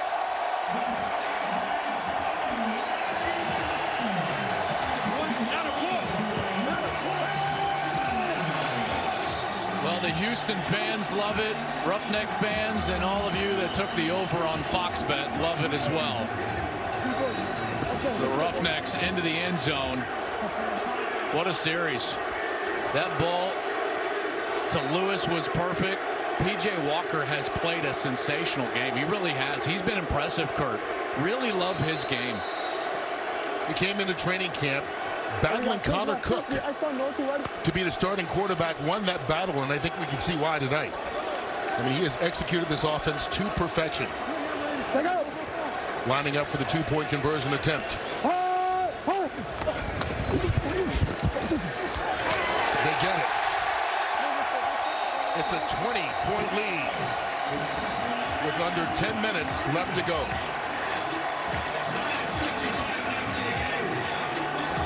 Beautiful job from PJ's feet. This is something that he's been working on. A little soft roll to the left. He delivers it. And he gets the 2. The Roughnecks laying the wood on the LA Wildcats. Fun night here in Houston.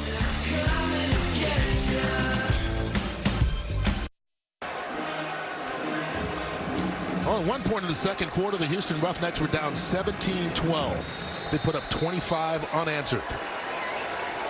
And now we've got a nice 20-point cushion inside 10 minutes left here. Larry Rose. Oh, big helmet-to-helmet hit. Jeremiah Johnson doing it. There are no penalty markers down right now. But they could have thrown it there if they wanted to.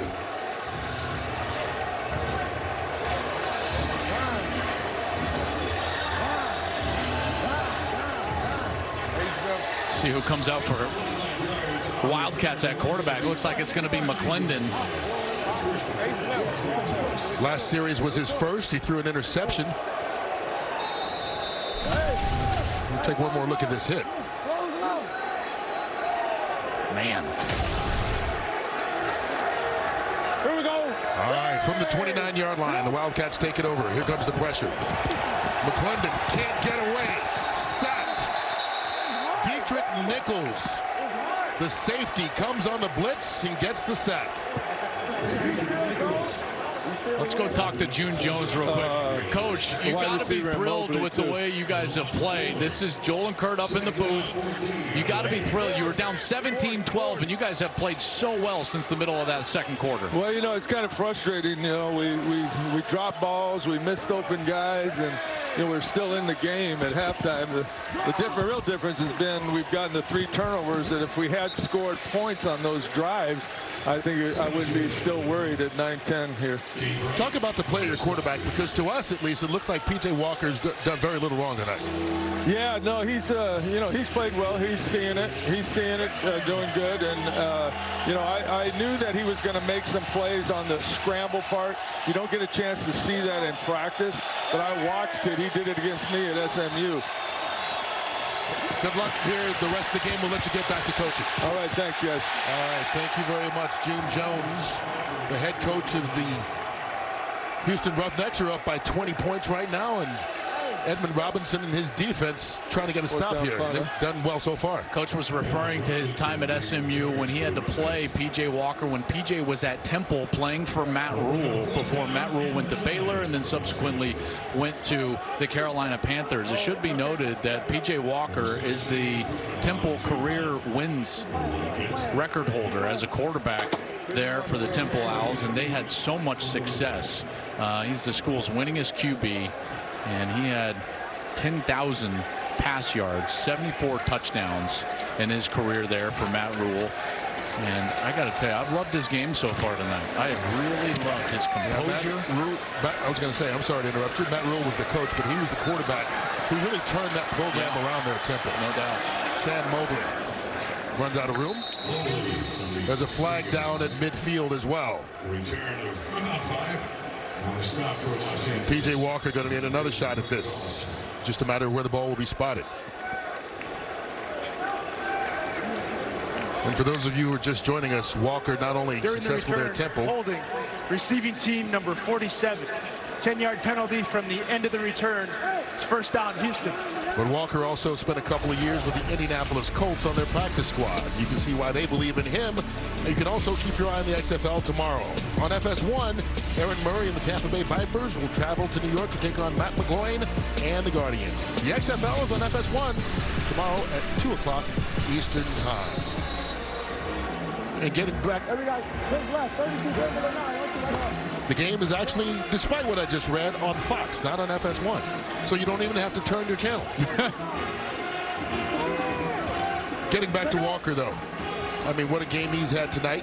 This is just an opportunity he mentioned to us to get into a game and get some game reps, which you don't really get to do when you're on the Colts practice squad. Well, it's a great point, Kurt. And here's the deal, folks. With the way that league is set up, there's not a lot of development that goes on. If you're a practice squad player, you're not getting a lot of reps. You're not getting in a lot of preseason games. So how do you put together film in order to better your chances to become, you know, a quarterback at that level? You come here and think about the film that he's gotten just from tonight. Now he's going to have a whole season in P.J. Walker, and he shows you the skill set that you need to be successful at that next level.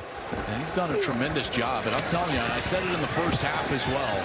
And Brock, I'd love your thoughts on this as well. With the direction of the position and the guys that are having success at the next level, you look at P.J. Walker and you're like, okay, this could work.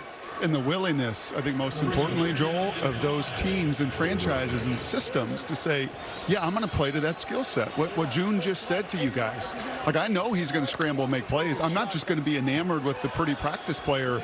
I'm going to take my chances with that playmaker, and that's more what you're seeing at the next level. And this is what we've seen with this being the first game.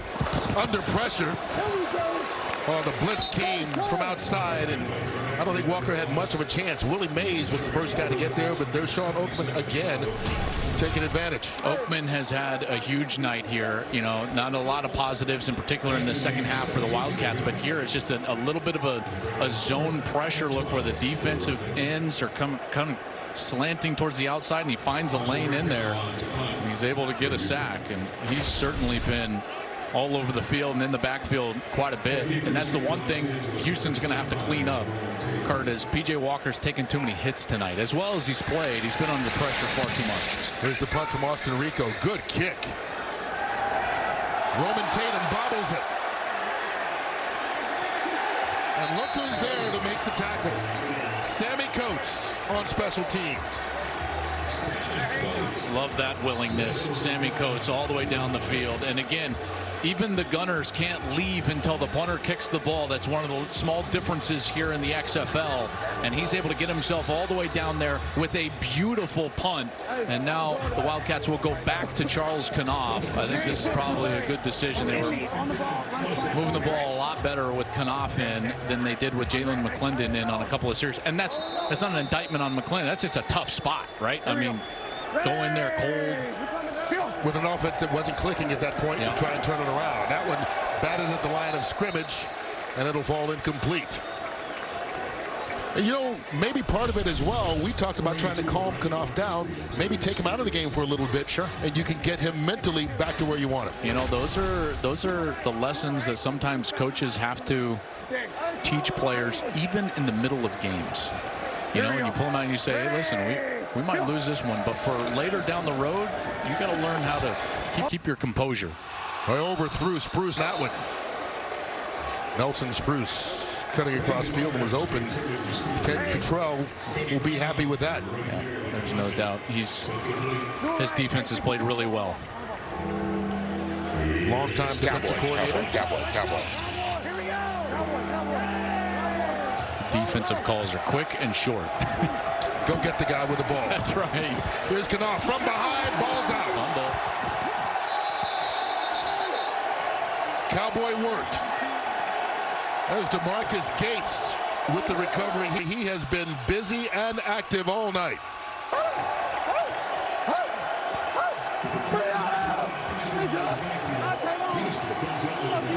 Is that Drew Lewis that was in there causing the fumble? LaTroy Lewis. Boy, great rush by LaTroy Lewis. They're getting the snapshot there in the end zone, rightly so. Since that middle of the second quarter, this defense has been great, in particular the pass rush. There he is. LaTroy Lewis knocks the ball out. And there's several Roughnecks ready to go. And Gates, who's had a big night, is able to get the recovery. And another turnover for the Wildcats. 4 on this evening. And with under 5 minutes left, this defense can close because it's up to the offense to just kind of shut it out from here on. Sidearm pass by Walker. A short gain by Cam Phillips, but is Walker showing he can do anything from any angle? Yeah. And you got to, in particular when you're his height. You know, Walker's not the tallest guy out there. He's listed, I've got him at 5'11", and obviously that's not very tall. And in order to be successful at that height, you've got to be able to throw from any arm angle. You can't just be, you've got to be athletic. You've got to be able to dip down. You've got to find the windows to throw the football. And he just showed you that ability there. Zips that one across the middle. Nick Holley. Going to be just shy of the first. All set with that.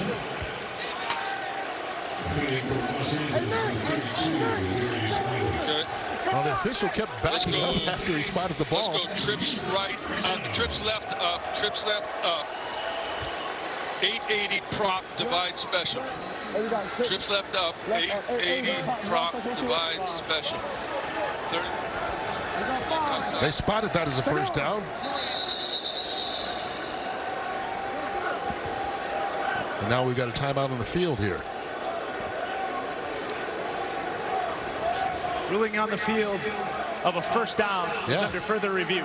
That's what I was saying. The official kept backing up as he was spotting the ball. I wasn't sure that was a first down, and so now replay will take a look at it to make sure. All right, so we're checking the line to gain, Butter. Hey, Brandon. Hey, the line to gain is the 11-yard line. And as he's getting there, he's touched, he's short, he's at the 11.5-yard line. Okay. The clock is at 4:18 when he's touched, when he's contacted at the 11.5. So it's going to bring up 3rd and 1. So we're going to go 3rd and 1 at the 11.5. And we're going to the spot 3. Okay. And we right can, hash, and then the clock's running. So are we going to put the clock back to 4:18? Yeah, I think we reset it to where he was when he was down. Yeah. You got okay. So we're good. So it's anything else? No, that's good. Thanks, man. You bet. Appreciate it. All right, once again, that's the replay review official, Mark Butterworth. After reviewing the play, when the runner was down by contact, the football was short of the line to gain. It'll be 3rd and 1. The clock will be reset to 4 minutes, 18 seconds. So they'll back it up and put more time on the clock. But there you see, we talk so much about officiating in a negative aspect. You can see when it works right, how it works. That's right. And there's so much going on, right? You know, the placement and the clock, and then where do the chains go? And what's the clock doing? And they wind the clock here, so now it's running. There's a lot going on. But they went back and got it right, so it's 3rd and 1. Walker towards the end zone, picked off. First turnover of the night for Houston. Ladarius Wiley flips it back. Arion Springs finally winds up with it, but this is what this Wildcat defense needed, a turnover. They needed it in a big way, and this is the first huge mistake that P.J. Walker has really made. As he's looking into the end zone, what you're going to see is that the safety just baits him into this throw. The safety kind of comes over from that side. Now he's going to slide over, and he's just right in the lane. Walker never sees him from that backside, and it's an easy pick. That's a terrific job there by Ladarius Wiley of just sliding over. Former Vanderbilt player, 32 games at Vandy, so he's a veteran. He's been on the field, and he understands that nuance, and he's able to get a pick here in his first game in the XFL. And they certainly needed this, down by 20. Look, clock not in their favor, but with the scoring in this league and the clock rules, once you get inside 2 minutes, there's still an opportunity here. Yeah, listen, I mean, you can get, they need 3 possessions. You can get it here with 3:59, but they're going to have to get down the field quickly, and it's going to be difficult with that pass rush and how well they've been able to rush the passer here in the last few series. Charles Knopf out to Nelson Spruce. Let's go. And Spruce with the catch goes over the 100-yard mark. First receiver in XFL history to go over 100 yards. How about that? There we go. A bright spot for the Wildcats here. Got to get down the field. Overthrows him this time. You know, at some point, Brock, I'd love your thoughts on this as well. You know, in this situation, you know you need 3 possessions. You got to get the ball down the field. You can't be throwing these over routes. Yeah, there's no question, but the challenge, and you've seen this for the last 2 quarters, is this front for Houston that we talked about that we knew would be really tough to block. Oh, that one almost picked off, thrown short. Ajane Harris on the pass intended for Jalen Green. And it looks like a little miscommunication, right? You know, it looks like he's trying to stop and maybe have a break route. Knopf thinks it's just going to be a regular slant, and he's bringing him across the field. And now they're in a position where they've got to go for it here on 4th down.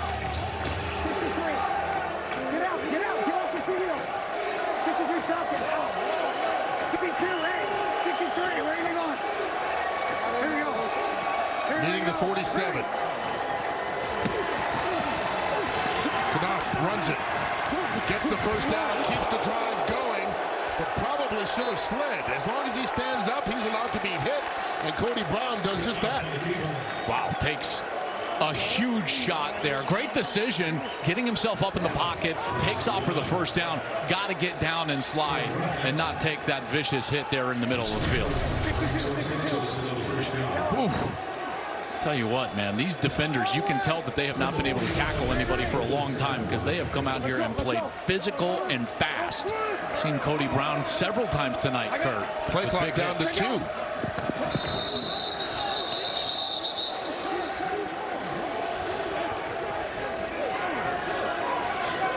More miscommunication. I don't think the Wildcats have a matchup, but you just want to make it a false start and we'll be good. Okay. What number? Here we go. False start. Offense number 11 was never set before the snap. 5-yard penalty. It's first down. But they had to snap it quickly because the play clock was running out. But they didn't have enough players out there. Spruce tried to just jump out there and get set. And that's just why all was messed up. They were talking to each other. The officials were like, well, what do you want to call it? Like, I don't really know. Let's call it a false start and be good with it. Yeah, you make your choice, right? First and long. Knopf just throws that one into the ground, incomplete. You know, you and Brock were talking a second ago about how you have to get the ball downfield if you're Los Angeles. Is this where you're hampered by having a quarterback that's only been here a couple of weeks? Well, I don't think it's much about his familiarity with the offense as much as it is exactly what Brock talked about, the pressure, the time. Brock, they just don't have the time to get the ball down the field. All right, that takes us to the 2-minute warning. They don't get it off. And so the final 2 minutes in regulation here, the hometown Houston Roughnecks up by 20 in this XFL opener.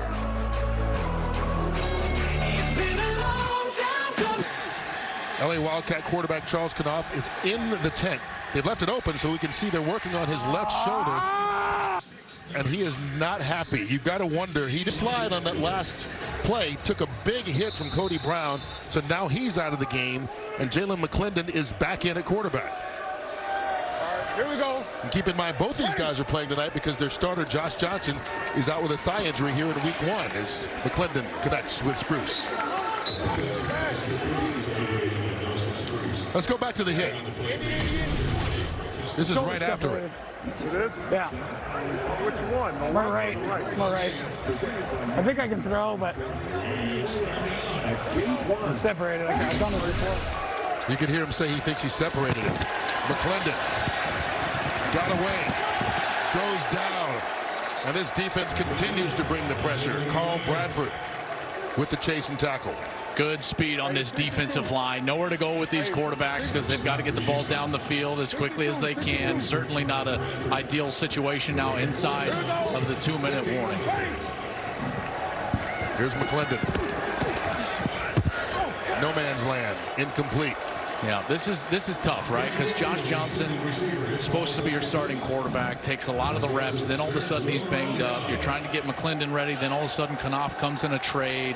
I thought this was the biggest element of the game, right, is the fact that he only had 5 practices. They played really well in the kind of the middle section of the first quarter, second quarter, but then they were just unable to make adjustments. The rush started getting home on these quarterbacks, and the Wildcats kind of just, the rhythm fell out of their offense. Credit Houston, though. I thought that defensive line, as Brock has been talking about, had done a heck of a job tonight. And P.J. Walker has done to this Wildcat team kind of what he did to June Jones. You know, in that SMU Temple game, he had 385 total yards and 5 total touchdowns. Here's a handoff to James Butler, and I think June Jones told us right after that game, you know, he's the opposing coach, obviously. He goes over to Walker because he was so impressed. He said, just keep what you're doing, young man. Left, 32, Denver.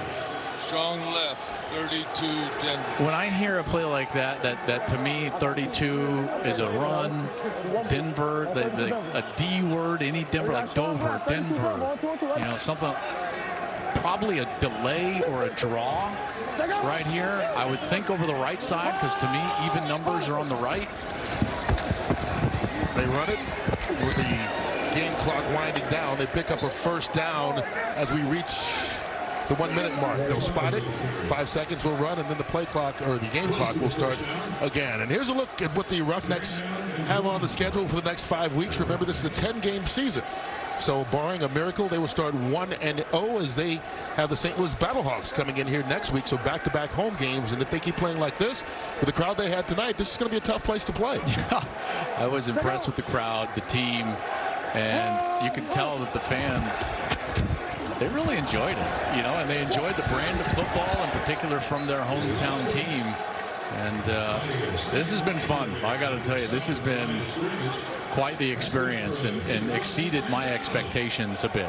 Certainly not what Winston Moss wanted to see from his Wildcats. They came out and they had the lead, had a chance to retake it right before half, but things just tumbled, got out of control from that point on. And you can see next week they take on the Dallas Renegades in their home opener. Houston calling a timeout with the play clock winding down.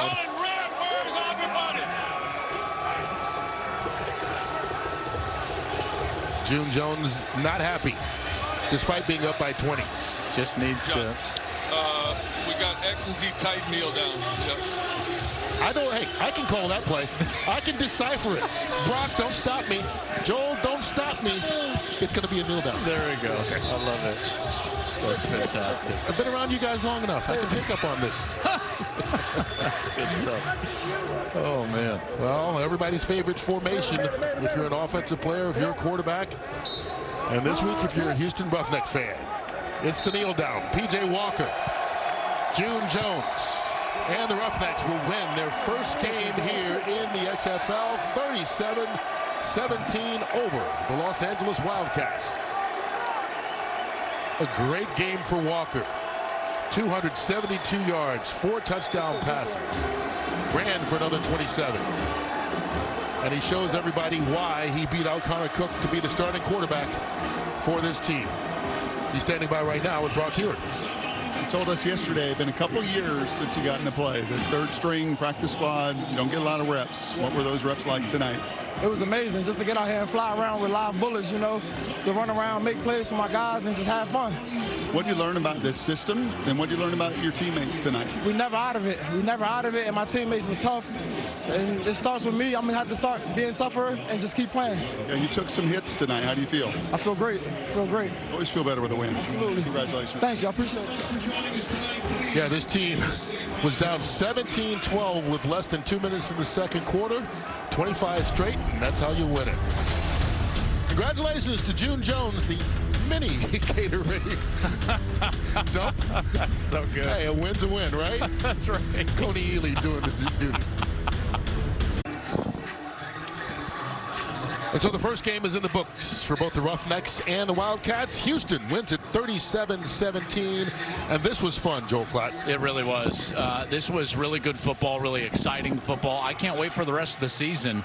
As you see, Houston jumps out. They're 1-0. LA now drops to 0-1, and DC with that big win earlier today. Can't wait for tomorrow's game. This is going to be fun, man. I got to tell you, this is good stuff. It really is. There are a couple games tomorrow, actually. On Fox, it's the Tampa Bay Vipers and the New York Guardians starting at 2 o'clock Eastern. And then over on ESPN, the Dallas Renegades will host the St. Louis Battlehawks. That game's at 5 p.m. For Joel Klatt, Brock Hewitt, and our entire XFL on Fox crew, I'm Kurt Menefee saying thank you for joining us for this opening game of the XFL on Fox. We enjoyed it. Hope you did too. We will see you next Saturday. Another XFL game will be coming your way on Fox in, about 20 hours from now. 2 o'clock Eastern time on Sunday. Can't wait.